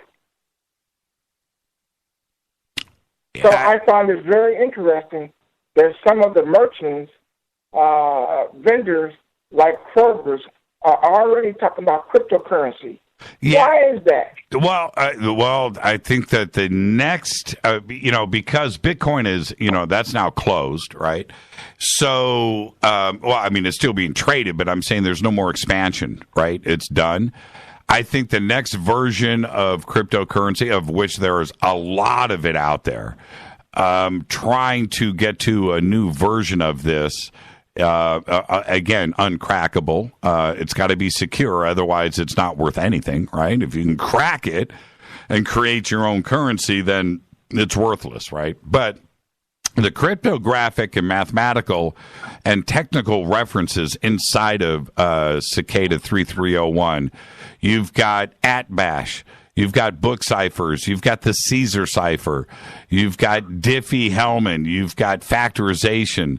You have the GNU Privacy Guard, GNU PG or CPG. You've got Linux, magic squares, number theory, transposition ciphers, right? Crazy loops. The amount of knowledge that it takes for an individual to go and crack Cicada 3301 is absolutely amazing. But some have done it. My question is the group or groups that have put this together, where's the intelligence coming from? Because you have to, not only do you have to solve it, but dude, it's got to be written first. The puzzle has to be created. So who is doing that, right? It's a whole nother thing to solve it. You and your friends get together and you're posting the clues on the internet. And you guys are all, your brain power is getting together and you guys are cracking this. Okay, that's one thing. But who is writing the puzzle? That's a whole nother, man. That's a level of intelligence that I can't wrap my head around. But Jimmy, let me say this about that. This TV series that's going to come out called Genius with Albert Einstein. People beware, because there's some things in that TV series, that is going to blow you totally away. I've seen some experts. I've seen some excerpts of the TV series. And I'm telling you, it's beyond your imagination. There's a movie coming out this year I can't wait to see, which I can't remember. I know what you're going to say. It's about Mars or the moon, and something is found here. Man, I just read the whole thing about it last night, and I'm just embarrassed that I don't have it in front of me right now. But that looks really, really cool. Another movie that's coming out very shortly. It's called Geostorm. People, beware. This stuff is real. And I'm telling you, cryptocurrency, the algorithm, all of a sudden, a TV series called Genius are coming out. There's no coincidence on this stuff. They're breaking this stuff down. Then you got vendors like Kroger's, all of a sudden, they're into cryptocurrency. Right. So what's up with this stuff? Right. I'm trying to think of the name of this movie. The Moon Passenger, the Moon. Ah, man. Somebody popped this up in Twitter and saved me of the embarrassment here. What is it called? The Moon. Let me check out the chat rooms here. The Moon, what? What's it called? Somebody help me. I've got to go with the 20-second delay here. So as soon as I said the Moon Tripper, the Moon something, it looks really cool, and again, it has to do with some clues here on Earth, and somebody is sent over. Let me see here. Twitter's blasting by a little bit too quickly. Well, anyway, I'll let you go for now, and we'll. Tomorrow night, listen to the show tomorrow night. We're going to have a full-on Cicada 3301. What has happened now in 2017, I'm going to get into that next, and we'll take that through the break. So in the meantime, Captain, thank you so much, man. All right, thank you, Jimmy. Thank you. Yeah, the whole cryptocurrency part of this is a pretty interesting take on this. There's a lot of people out there that think that is actually what's going on. The moon also rises. Is that what it's called? Is it? Man, it just doesn't ring a bell. Hold on for a second, man. Okay, I hate to do this, but I'm going to. The moon also rises. Okay, let me see here. No, that's not, man. Who? Oh, also. Yeah, let's pop in also. Okay, boom. No. No, it's something else. The Moon Passenger, the Moon something. All right. Anyway, back to Cicada. Let's see here. River Moon Coffee. It's not crickets. It's cicadas. Moontrap. That's it. Moontrap. That's it. Thank you so much, Gabriel. Moontrap. That's the movie I want to check out. That looks really good. Okay. All right. So January 4th. That was the day, right? 2012, 2013, 2014. January 12th. And nothing happened this year on January 12th. But it did on January 5th, 2017. Everyone was awaiting Cicada 3301's return. But their Twitter account never communicated, leaving that entire community pretty baffled. Many theorized that Cicada 3301 no longer used Twitter. Maybe it was compromised. Maybe there was something else going on behind the scenes, right? Cicada hunters scoured social media. They were looking for answers. They were posting things like, dude, where did you go? Where are you? Cicada 3301, don't leave us. Come back to us, right? Well, some leads started to pop up. And Thread Killer, Brian Brewster, of course, Sam Blythe, Laser Bob, and Cicada 3301, and the Fright Nights video that was about Marcus Warner. So things started to pop up. And according to Cicada solver Brian Brewster, Cicada 3301 did release a 2017 puzzle, but they released it this time on 4chan. It's always 4chan these days, right? It wasn't on Twitter, it was on 4chan. With this message, a flood approaches, and it's with two Ds, F-L-U-D-D. A flood approaches. Chart the stars. A cord of wood warms, may I. Okay? Signed 3301. Now, 2 images were attached. More on that in just a bit. And then there was a website discovered with 7 timers. That website is www.71131719239. Did you write that down? I think Rita just posted it earlier in Twitter. It'll get posted up here again. All hell broke loose here in the bunker, back at the homestead. This website is a trip. Now, you had to go through those codes. A cord of words, warms, may I, 3301, a flood approaches, charts of the stars. Yesterday was Pi Day. That was interesting, too, as well. And this website was the result. Again, it's www.71131719239. And did it pop up here? I'll go ahead and retweet it once it comes in. Thank you, Gabriel, for that. Okay. Moontrap. I've got to hit a break. When I come back, for us here at Fade to Black, this website and Cicada 3301 and 2017 and what has resulted since, it is absolutely incredible. I want all of us to get on this as Fadernauts. I want all of us to go through this together. I've got a bunch of information that I'm going to share with you in just a second, right after the break. And let me cue the music. It's been really crazy around here. The new puzzle, and I hope you're sitting down, is connected to a phone booth out in the Mojave Desert. Oh, yes. It's Fade to Black. I'm your host, Jimmy Church. I'll be right back. Hi, everybody. This is Rob Halford, the Metal Guard, on JimmyChurchRadio.com. KGRA Radio. Intelligent talk.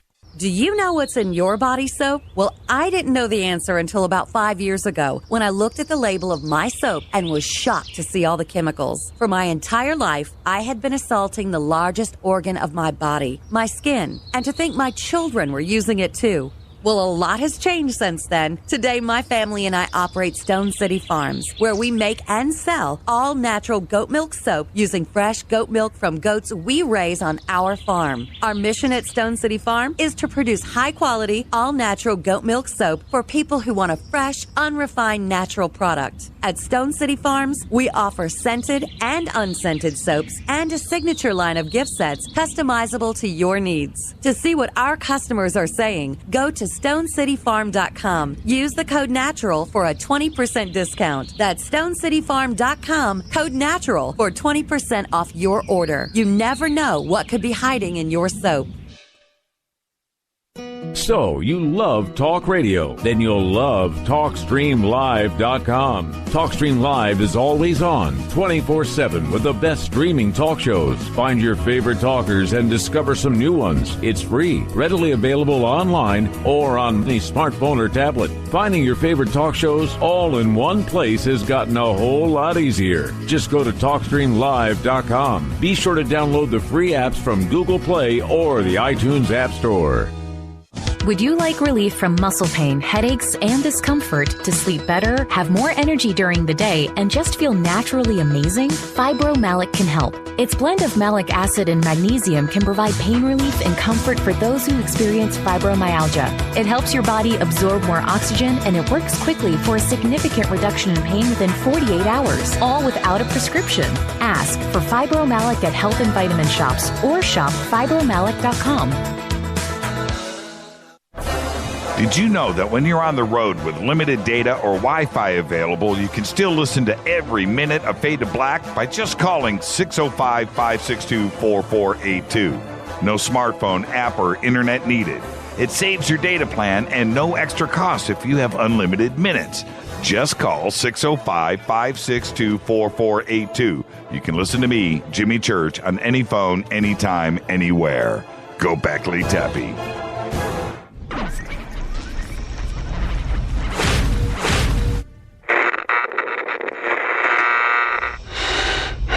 You want to know a secret?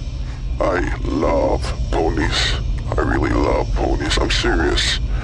I couldn't stay sane without ponies to brush. Why fade to black? Because you never got that pony, damn it. This is Fade to Black with Jimmy Church on the Game Changer Radio Network and KGRA, the Global Radio Alliance.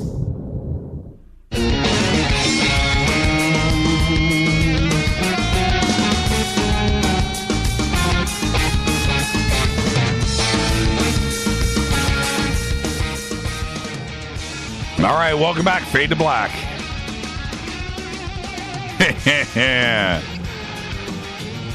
You guys are good. Fade to Black, I'm your host, Jimmy Church. Follow me on Twitter at JChurchRadio. That's what you want to do now. Thank you to Linda Moulton Howe. We are talking about Cicada 3301. Okay, now I'm watching what you guys are doing. It's not cool. No, it is. We're going to open up this door. Tomorrow night on Fader Night, this is what we're going to be talking about and what is where we are right now in 2017 with that version, the latest puzzle. Rita, who is one of, and if you've ever met her, you know, she's one of the smartest people that I know. Okay, and when confronted with something like this is her world, man. She will not... The tap's not going to get turned off until she gets to the end of it. Okay, this is a crazy world, and it is not for the faint of heart. Okay, you need to once you start getting into what Cicada 3301 is about, and ciphers and cryptography and solving a puzzle. This isn't like the game Clue. Okay, this is at a whole nother level. The new puzzle right now, it started off with that mysterious message that I had read to you a few minutes ago. It was on 4chan. And the message was, a flood approaches. Chart the stars. A chord as in music, a cord of wood, WOLD, warms, and that was in all caps, WARMS, my eye. Signed 3301 with 2 images attached. Now, that was immediately taken apart and figured out, and that website was discovered with 7 timers. The website, again, is www.71113179239.com. You can go there now. There's a timer. There's music that is playing. There is some backwards vocals that are there. Okay? All right? Like I said, things have gotten really nuts around here. It's gotten a little bit crazy. The new puzzle is connected to a phone booth out in the Mojave Desert. The Mojave phone booth was a lone telephone booth in what is now the Mojave National Preserve here in California, which attracted online attention back in 1997 for its trippy location. 1997. I told you it was going to come back to you, right? Rita just said the speech starts about 25 minutes in. Okay? According to a private decoder group on Facebook, the 2017 message reads, "Remember the future."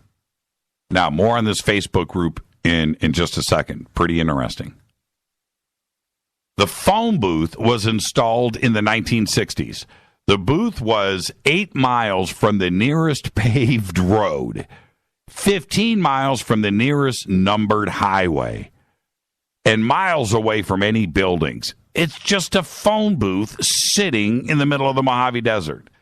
Its telephone number was originally 714-733-9969. But the area code changed to 619 and then eventually 760. Now stay with me on this. I remember when all of this broke out back in 1997. How is this tied to Cicada 3301 in 2017? That's why I am here. I love you guys. The phone became a sensation on the internet back in 1997.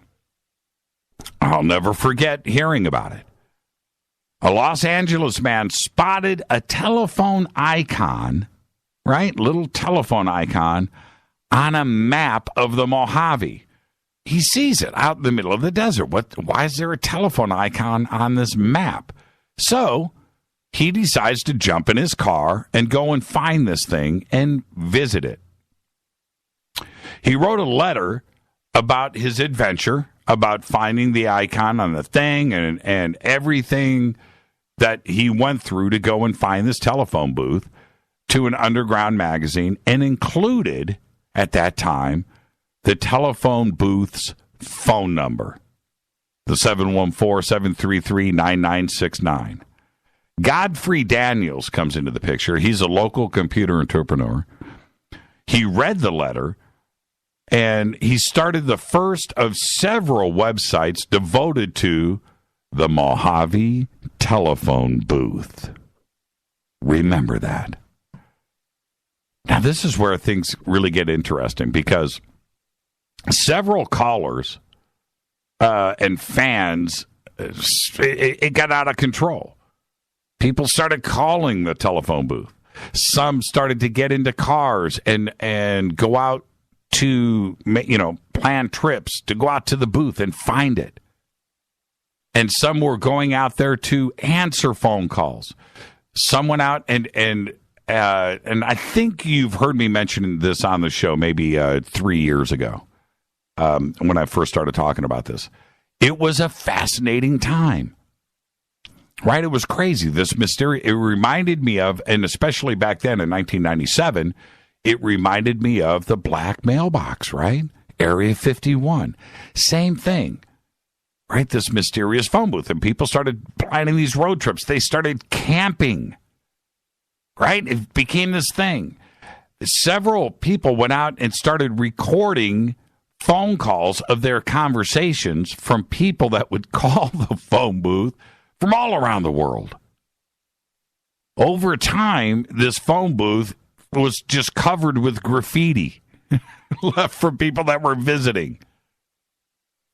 In 1999, after 2 years, Los Angeles Times writer John Gliana reported on meeting a man at the booth who claimed that the Holy Spirit had instructed him to answer the phone. This dude that John had, met out there spent 32 days there, answering more than 500 1,200 phone calls, including several from someone who identified himself as, are you ready? Sergeant Zeno from the Pentagon. Yep. Mark Tarana just said from Australia, it's the NSA messing with everyone. This is just the tip, man. The Mojave phone booth's number, 760-733-9969, was acquired by phone freak Lucky 225 on July 31st, 2013. Are you listening? And it now rings using voice over internet. Originally, callers joined a conference where strangers would once again connect, just like the old days, when the phone booth was active. At some point before May 25th, 2015, it was reconfigured to play the audio book of Exploding the Phone by Phil Lapsley. And if there was no one there doing a conference call with others, then it would automatically revert to playing this audio of Exploding the Phone. The message, okay, are you ready? The message is the speech that is reversed right now. If you go to the website, the message countdown is to June 1st, 2017 at 6:01 a.m. time zone Eastern.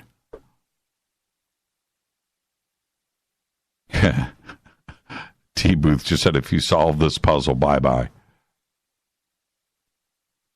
Now, the phone number does not accept calls from numbers whose caller IDs are blocked. Can't do it.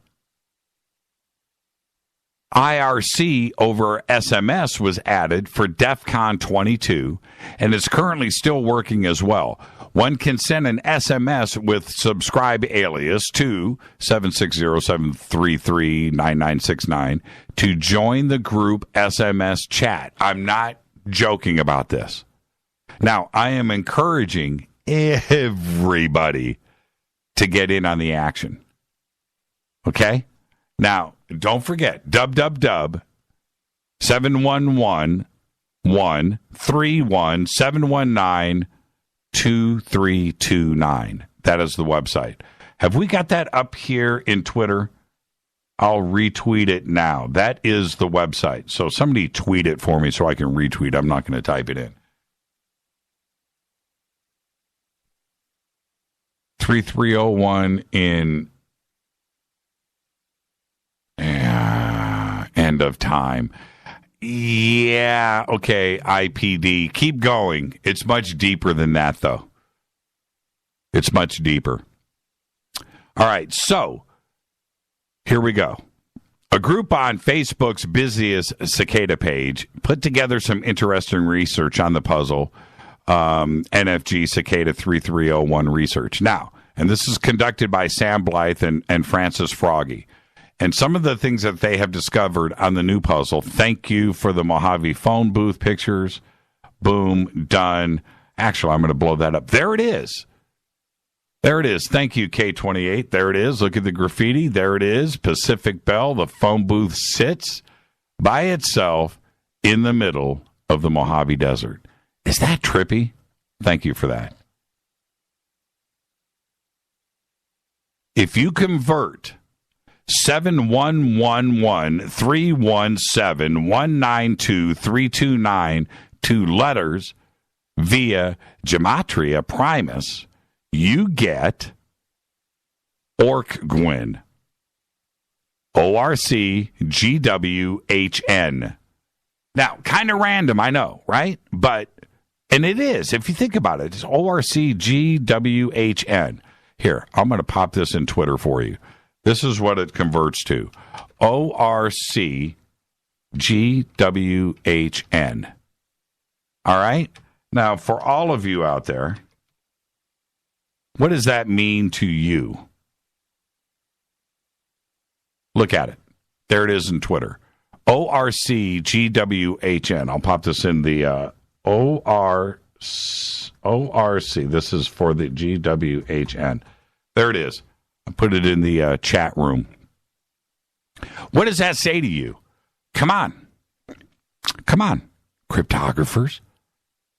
When you see those letters, like I said, it's kind of random, but it is not.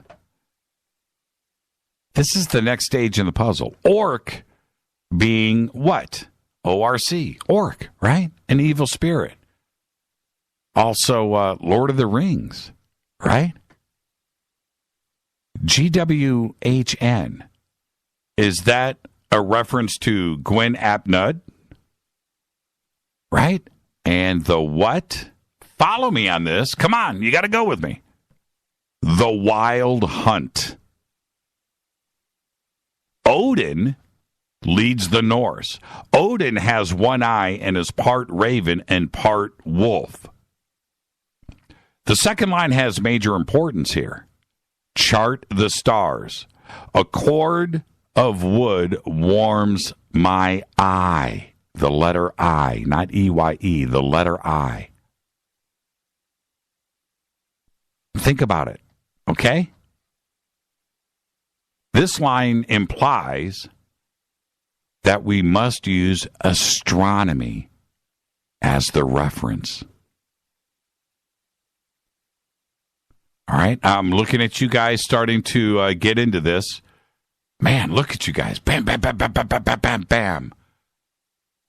Okay? We as Fadernauts need to... Not the Mojave phone booth. That's good. Thank you, Justin. We're going to work on this, and we're going to continue. I'm going to see how smart we are.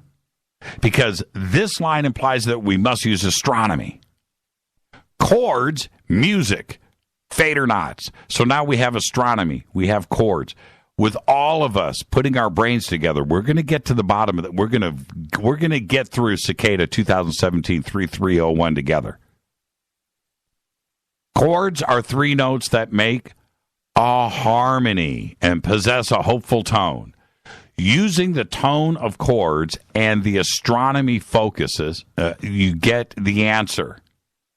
Traveling and terraforming Mars. That could be where we are at right now. But Mars is also a war god, right? So is it war? Now, that is where we are at right now. Yeah, exactly. Eric just said this is too deep. It is. I'm telling you, Cicada 3301 for the next 24 hours until this show tomorrow night.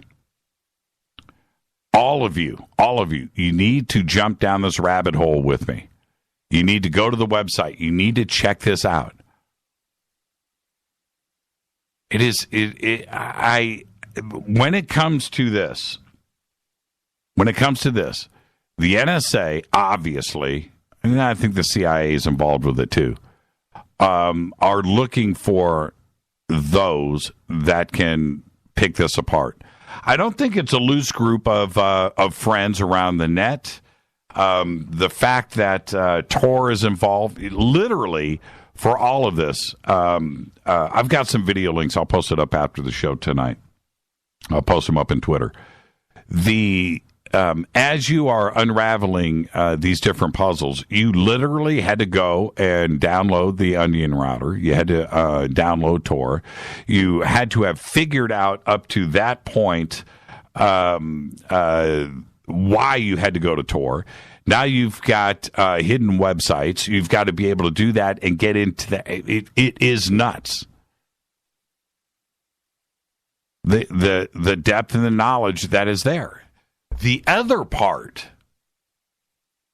for me, that is one of the most fascinating aspects of all of this, is the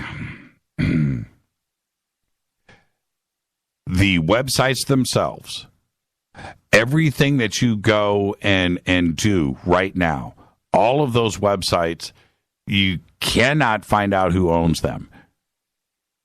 Okay? So now look, and I get it. Yes, you could be smart enough, you can be intelligent enough to go and do that. But no, it's hidden in a different way. Why do it like that? Why hide everything? You can't find domain names, you can't find registrations, you can't find. It is so complex. It is unreal. I went and looked. There is, I believe, okay, all right, I don't know them all by heart. I didn't write them down.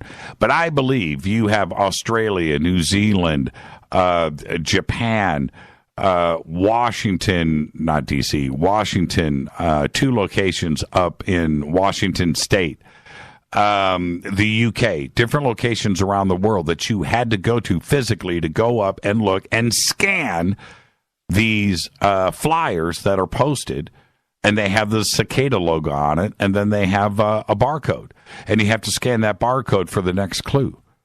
It's way, way, way too complex for a bunch of friends to get together and put these puzzles together.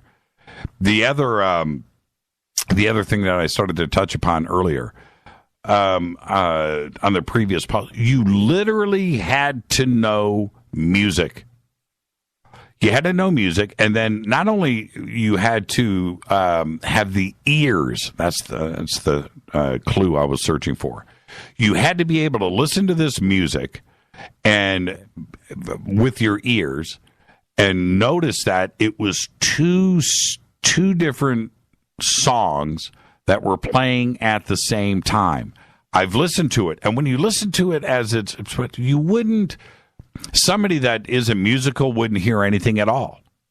Somebody that was musical might have thought, hey, you know what? Somebody was tripping when they wrote this. It doesn't quite, it's either very complex musically or it doesn't make any sense. But you had to have the ability to say to yourself, and again, this isn't with computer code. This is not with a puzzle. This isn't with, shifting letters. Right? An Enigma machine. No. This part of the puzzle, you had to have ears and intuition to sit there and go, oh, wait a minute. It's 2 songs together. But now I need to separate the notes. How do I do that? Well, now you have to take this recording, put it into a MIDI note converter program, load that in, look at the MIDI notes, pull the songs apart, so now you have 2 separate songs, and then try to figure out what these notes are saying on both sides. Which ones are important, which ones are not. It's way beyond. It is just so complex. For me, as a musician, to sit there and put something like that together, I just can't imagine. I can't wrap my head around the intelligence that is behind this, which makes me go back to my point. I don't think it's fun and games. I don't think that these are friends around the world that have put this together and they want to see if this is something that somebody could figure out. And let's put together the ultimate puzzle. And no, it's not that. It's absolutely incredible. Absolutely nuts. Rita just said, let's see here. There's a definitive military choppers in the music composition.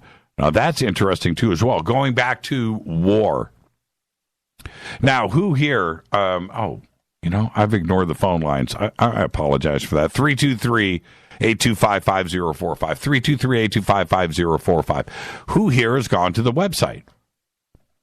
Who has checked it out? I am going to, there it is right there. Let me do this. Boom. Okay.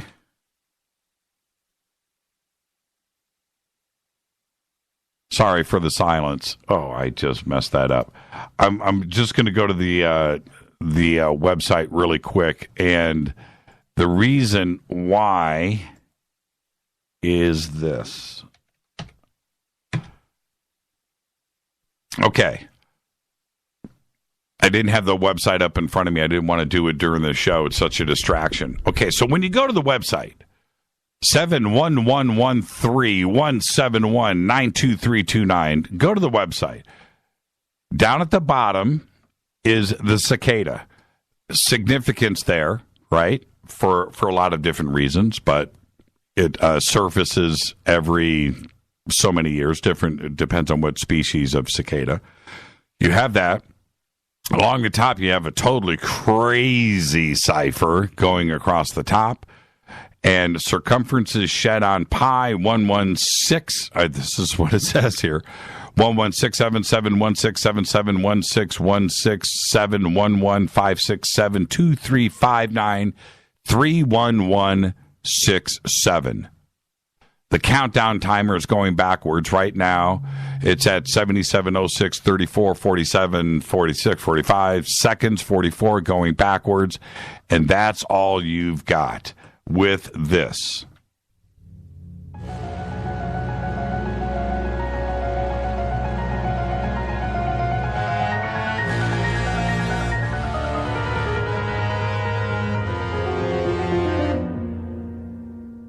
It is so interesting to listen to. Hi, you're live on Fade to Black. Hey, Jimmy, you're freaking everybody out with this stuff. What's the bottom line here? So have you got my attention? Yeah, man, it's supposed to.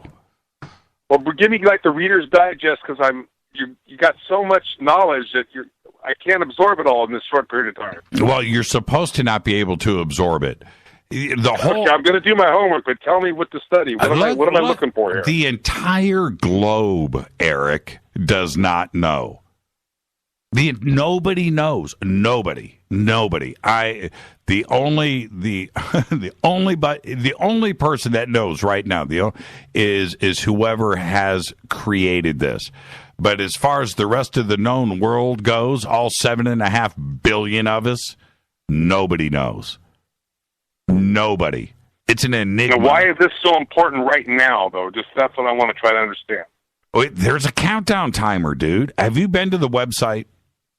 I have not. I apologize. Okay, well, that's why I kept driving this home to everybody, Eric. Go to the website. I've been out with the Gen 2 binoculars tonight, and I've been distracted. I apologize. Well, good. I hope you saw 711329. Look, see, this is what's amazing here. For me and Eric, I've got to hit a break. I'm going to keep you on hold. I'll keep you on hold because I want to hear about the Gen 2s. But this is what's important. The internet is an unbelievable tool for mystery. You know, and if you are into mystery and you're into discovering things and just trying to go and figure out something that you knew nothing about the day before, right? That's what it's about, man.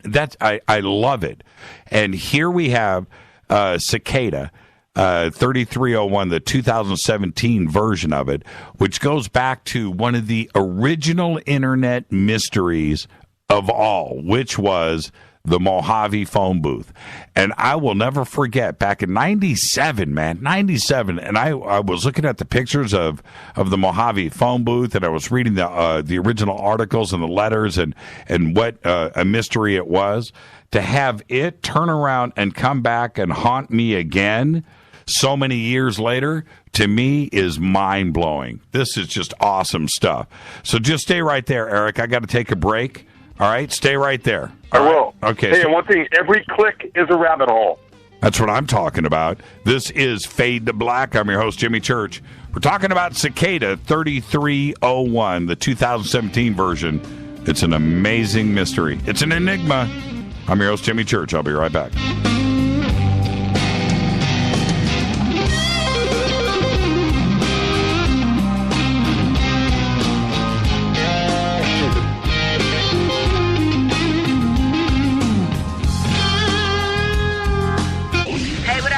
Vivica Fox here, and you are listening to my boy, Jimmy Church, on JimmyChurchRadio.com. Despite popular opinion, reading a book will not make you smarter. But listening to Jimmy Church will. Balance of Nature's fruits and veggies.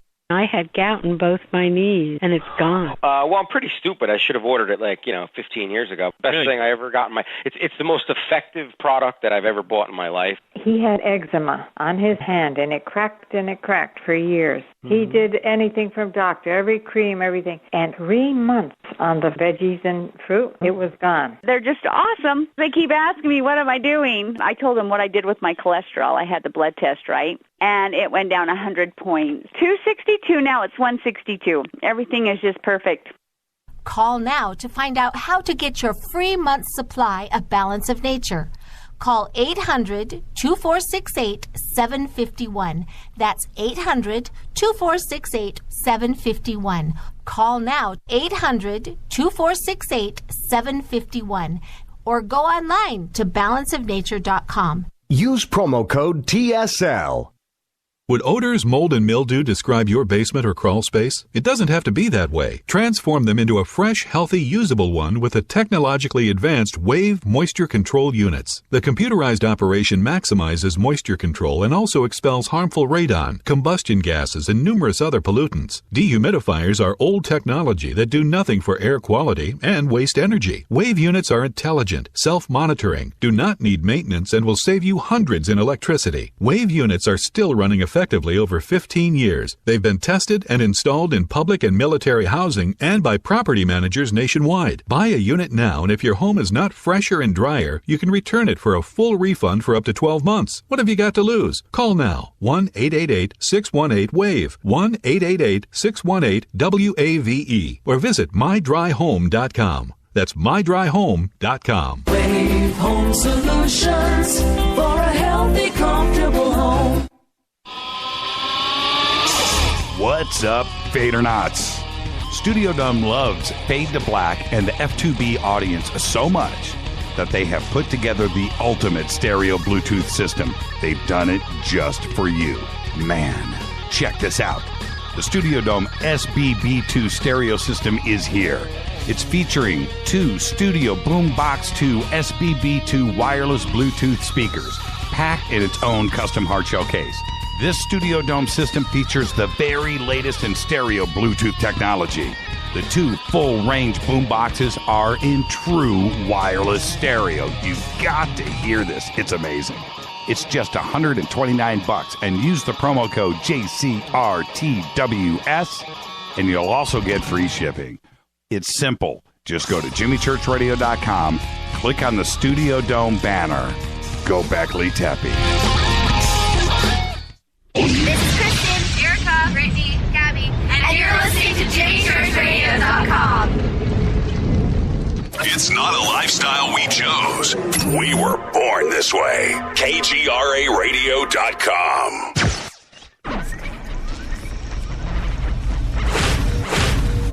This is KJCR at JimmyChurchRadio.com.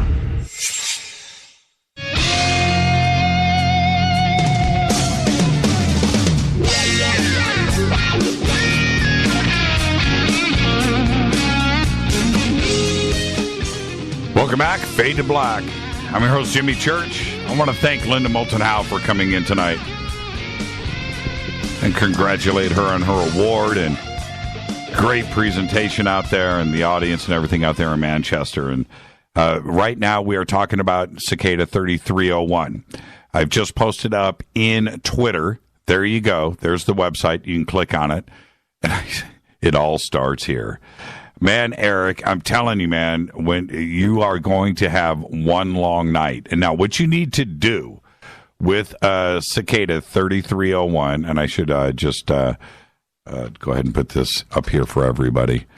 That's all you got to do is Cicada 3301. That's your search term.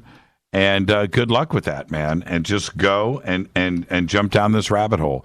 One of the most fascinating things that you can do is go and look at some of the YouTube videos of a couple of people that have claimed to have solved it.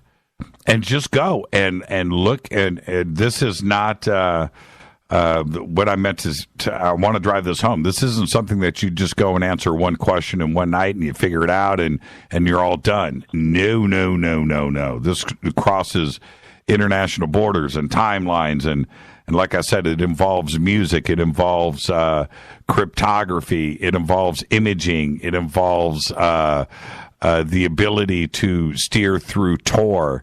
It's imaging programs. It's unbelievable. And so why would somebody do it? Why do you think, now that I've gone and opened up this door for you, why would somebody do this? Do you think it's the NSA, or do you think it's somebody messing with people's heads? God, I mean, the way the trend is now, I think it's the latter. Someone's messing with people's heads, because there's so much going on. I mean, with what Trump's doing, and people are, I'm not going to get political, but the point is there's so much happening that there's always seems to be a distraction. And you may be down a rabbit hole that's got some validity, and I'm going to look, but it's like, how much time in a day do we have to research every freaking rabbit hole? Well, okay, Eric, and just be honest. Yeah, look, I want you to calm down, and this is why. Look, I've just told you I'm not smart enough. I am not. I said this earlier, man. If they gave this to me and it was solve this or die, I'm gonna die. I'm not smart enough. But what's interesting here is that other people are. Okay, and getting into this and seeing how people unravel this and go from here to here, dude. I mean, it's crazy.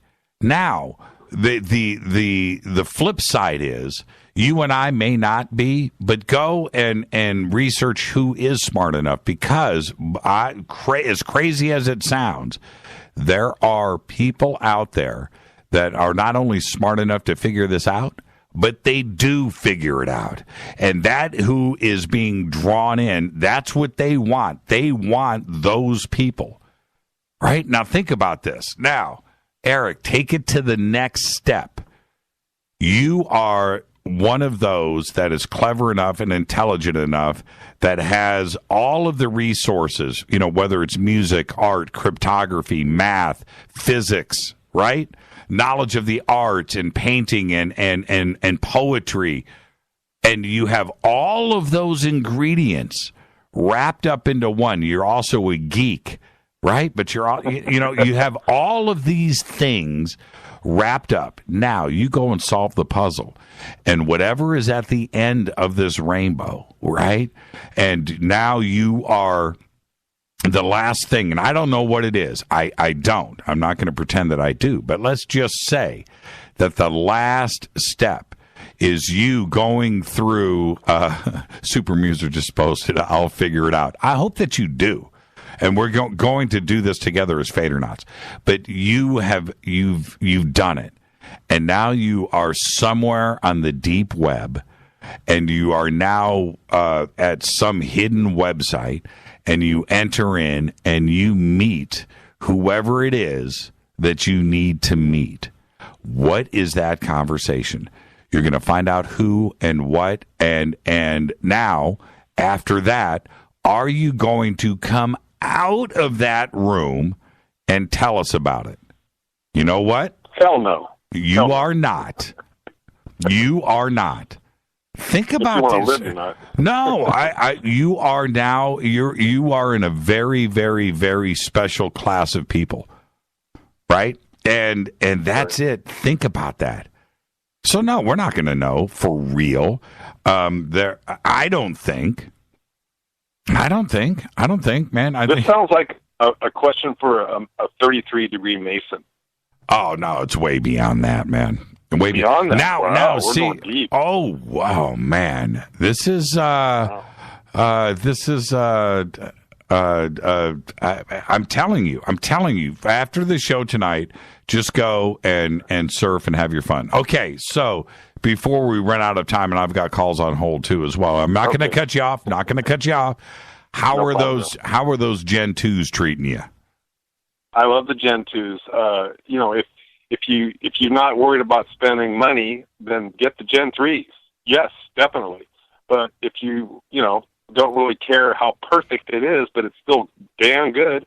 The Gen 2s are the best value, in my opinion, and you can get them for right around $2,000 for the, the binoculars you look through, and you can attach a camera to it if you want to. You can video off it. I didn't buy that yet, but I probably will. But yeah, I mean, they're awesome. I mean, it's freaky what you can see in the sky. I mean, you've looked through them before, haven't you? Oh yeah. Yeah, I mean. But I mean, what brand do you have? Like I said, I have no problem loaning them to you. I mean, what's restrict you? I'll bring them by, drop them by the bunker, whatever. Okay, that's cool. When you're done, just let me know. Eric, I'll come and pick them up. What brand do you have? Okay, I sent you the link. You maybe didn't see it on Twitter. What? I think it's the. I'd have to look it up. I think it's the. I don't have them in front of me. I think it's the Task. Jeez. Okay. It's the Gen 2 Plus. I'll tweet it to you. I'll tweet it out tonight. Actually, as a matter of fact, I'll look for it. It's on my camera here somewhere. I'll find it. All right. Well, I'm looking at some Gen. Let's see here. Are we up to Gen 4? No, that's a scam. By the way, okay. I learned that from Ben Hansen. Okay. Look, if you're going to spend the money, Ben Hansen is the guy to talk to. Yeah, no, because I'm like you. I want to know. Right. I want to know everything and then find the right guy to talk to about it, and then make the decision. Yeah, with Ben's taken me through it, all of them. I'm looking at some here, $42,000.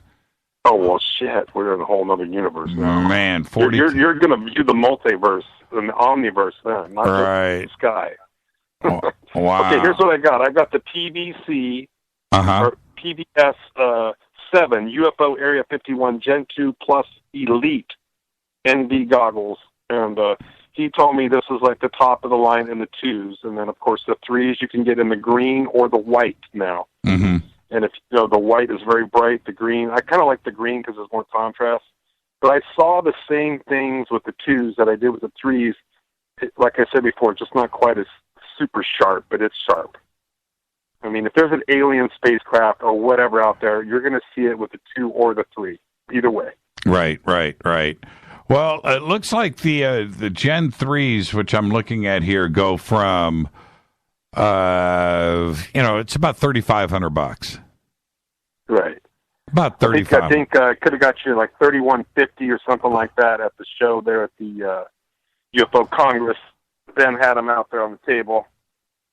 Yeah. But yeah, they'll hook you up, I'm sure. He's a good guy. Yeah, these look really good. I mean, I've got myself and a couple of friends are looking, and we're getting ready to pull the trigger here. And I got I'm going to be at the CITV. I'm so psyched because I missed it last year. I felt like such an idiot. I've got the last room, the Monet room, so I'm going to be at the compound, and all hell's going to break loose, but I'll try to keep it under control as best I can. Well, what have you seen so far? What have I seen so far? Yeah. I've just seen objects that, I mean, I don't know if they're satellites or not, because that's the thing he said. He told me that you'll see things and you may not know if they're satellites or what. But here's something. Yeah, but one thing that was interesting, actually, I was listening to another show late one weekend, and this guy called in on this show from Pismo, which is right where I live, and he was telling his story how he's seen things out over the Pacific, right there in Avila Beach, Pismo Beach, right where I live, and he was telling his stories, and they were matching up with what I filmed, and I sent you 7 or 8 months ago. I took that little 45-second clip, so. They're out there. I mean, they're out there. I just, unless you're looking at them and they're 100 feet away, how can you say 100% for sure? Have you seen the video yet, The Man Who Sees UFOs? Have you watched that documentary? Yeah, look it up. Look it up on Netflix. And that guy lives in Monterey. And really? Yeah, it's pretty cool. Pretty cool documentary. So. Just check that out and let me know what you think. Have you seen one more quick thing? Are you going to SF Con, the Alien Con in San Francisco next weekend? Not this weekend. No. Okay. I'm gonna go see Jason Quitt and David Adair because I got to talk to David Adair, like you said. That guy. Yeah. Well, have fun up there. No, we're booked up that weekend. I'm doing Coast. Doing Coast. So I'll listen tonight. I'll be home. I won't be home. I'll be in the hotel there. I'll be kicking back in the hotel listening. Yeah, I got a cover for George. I'll take a bunch of pictures and tweet them out to you guys. Yeah, I got a cover for George. I'll be pretty And George is doing that conference, so I've got to do Coast to Coast. So there you go. That's right. It's like $105 to have dinner with George that night. Easy now. It's worth it. He's not struggling, I'm sure. It's worth every penny. All right, my brother. It is. He's a good guy. Okay, man. Good talking to you, Jimmy. Thank you so much. All right, bye-bye. So he says the Gen 2 are okay. You know, I don't know. I think... See, I've done both. I've done Gen 2s and Gen 3s. I think I've even looked through Gen 1s. The mono version. And then I think with Melinda Leslie, I believe those were Gen 3s. If she's listening to the show, she should tweet in and let me know what I was looking at there. That was pretty incredible.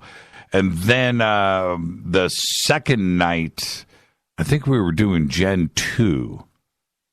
So there you go. Okay.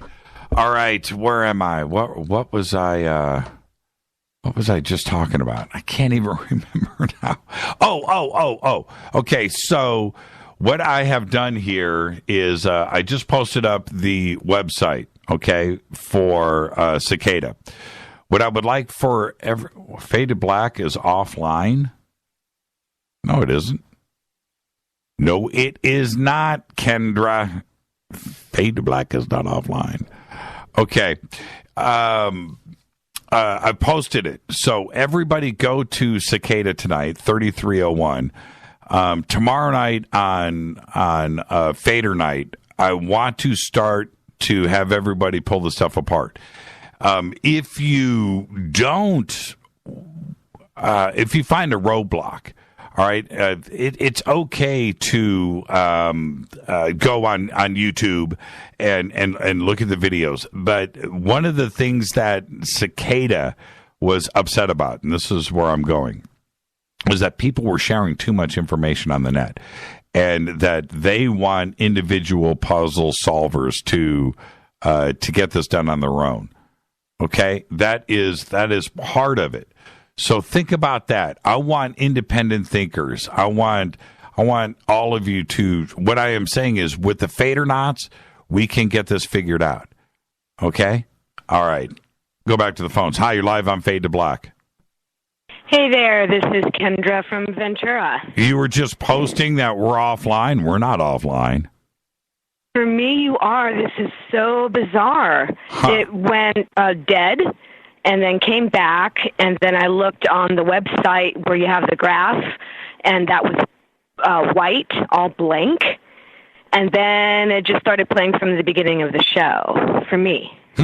Just for me. Very strange. So I have a couple of theories on the producers of this crazy 3301 thing, which is brand new to me this evening. It's pretty cool. My very first thought was anonymous. Sounds like something they might do. And then other theories were being thrown about, and I thought, well, maybe it's a university study. It's like a social experiment of some kind.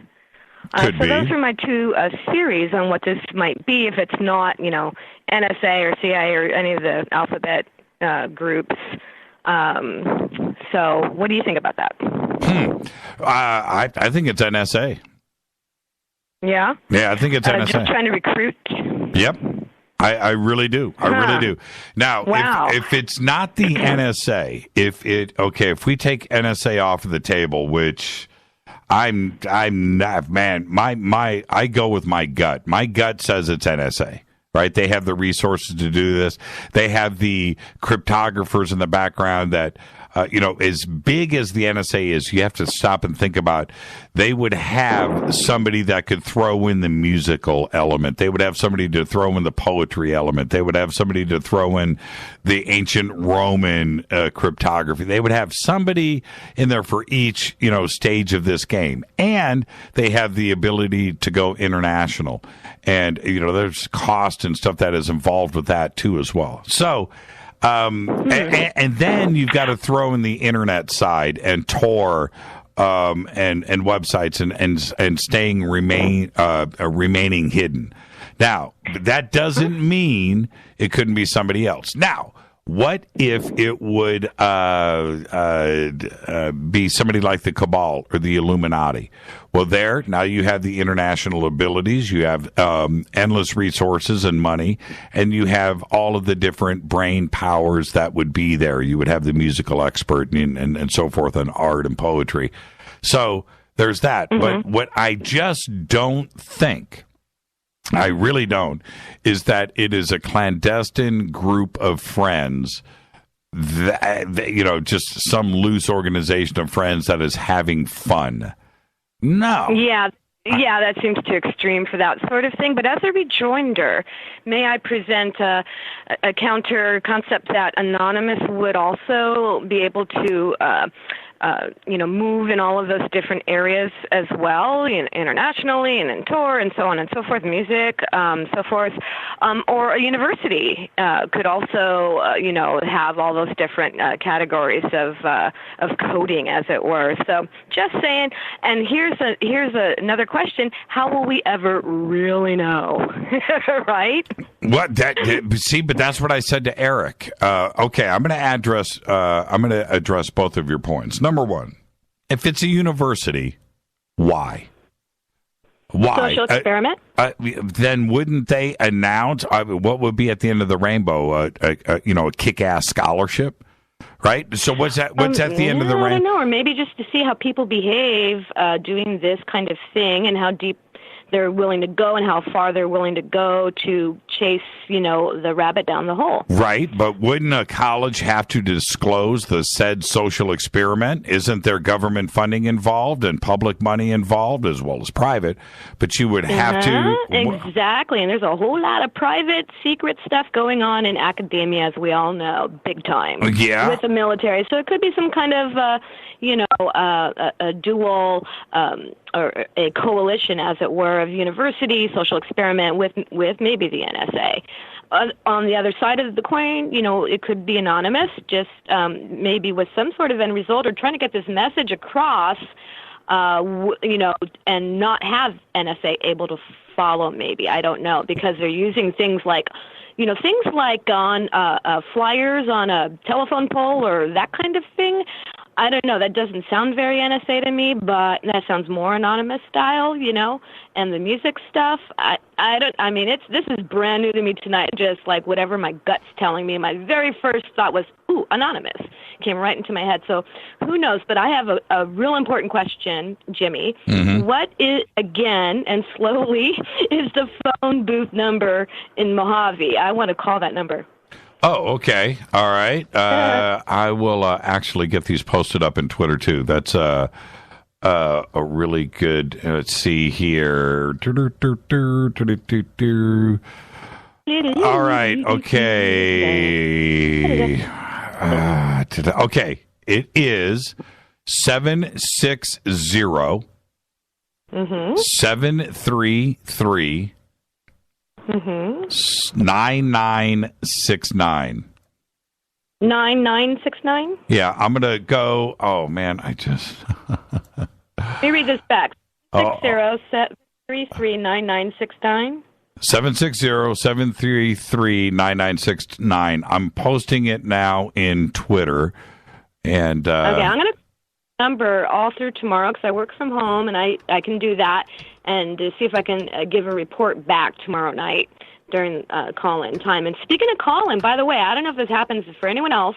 Whenever I call, it'll just ring about 15, 20 times, and it'll pick up and say, sorry, your number cannot be completed as dialed. I don't go on hold, ever. So the only time, it either does that or you pick up. Yeah, I have. I don't know what's up with the 805. I have a limit on how many calls can be put on hold. So if it goes out beyond that, I never call the show, so I don't know what happens. But that's, if I've got a bunch of stuff in line, and the other thing is people hang up, right? So, that's just the way that it goes. I never keep redialing till you pick up, and usually you do. You have been. So Fabulous. I'm going to call in tomorrow night because I also have a couple more Thousand Oaks UFO sighting experiences to share. Yeah, thank you so much, Kendra, and we'll see you tomorrow night on the show. Go and have fun tonight in the rabbit hole. And smoking the beans and slap the bass. That's what I'm talking about. Thank you, Kendra. Good night. Good night. That's what I'm talking about. Okay, so I just posted up the phone number there. There it is, 760-733-9969, the Mojave phone booth number. As with Kendra and Eric and all of you tonight, go and have fun in your research. Go and look and read. Yes, it is. I don't want to intimidate all of you to not go and do this. Yes, it is based on intelligence, and not all of us are meant for this kind of thing. But that's the whole point of this puzzle, is to separate the wheat from the chaff, kind of thing. All right, I'm not smart enough to figure it out, but I'm certainly into a good mystery. And there is something behind this, and I don't know what it is.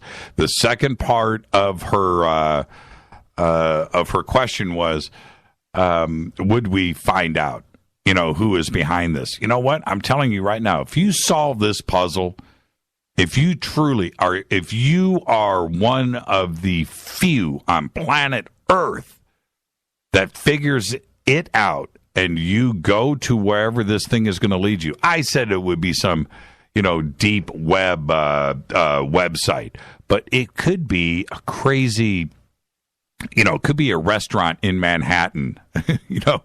I don't know. But if you are one of those that is going to walk into the website or a bar or a location, you will not, I'm telling you, if you get that far, you will not tell us about it. You won't. There's not going to be an announcement. You're not going to go post a video on YouTube. It ain't going to happen. No, you are of elite status, and your life has changed. I'm serious. We will never know. Never know. Never know. And there's more on that tomorrow. This is Fade to Black. I'm your host, Jimmy Church. Thank you to Linda Moulton Howe. Great conversation, as always. Fade to Black's executive producers, Rita Kamarian. Show is produced by Hilton J. Paul, Mark T. Kovar, LJ3, Renee, Jonas. Thank you, Dennis. Thank you, Bob. Announcers are Steve Harder, Gene Vitoa, Mark D. Kovar. Fady Bidell. Webmaster is Drew the Geek. Music, Doug Aldrich. Intro, Spaceboy, spaceboymusic.com. Fade to Black is produced by KJCR for the Game Changer Network, and syndication is KGRA, The Planet. Thank you to Linda Moulton Howe. This broadcast is owned and copyrighted 2017 by Fade to Black and the Game Changer Network. It cannot be rebroadcast, downloaded, copied, or used anywhere in the known universe without written permission from Fade to Black or the Game Changer Network. I'm your host, Jimmy Church. Until tomorrow night, Fader Night with John Rappaport and his No More Fake Newsroom Live. I'm your host, Jimmy Church. Follow me on Twitter at JChurchRadio. Cicada 3301 2017. That's the show tomorrow night. Everybody be safe. Go Beckley Tepe.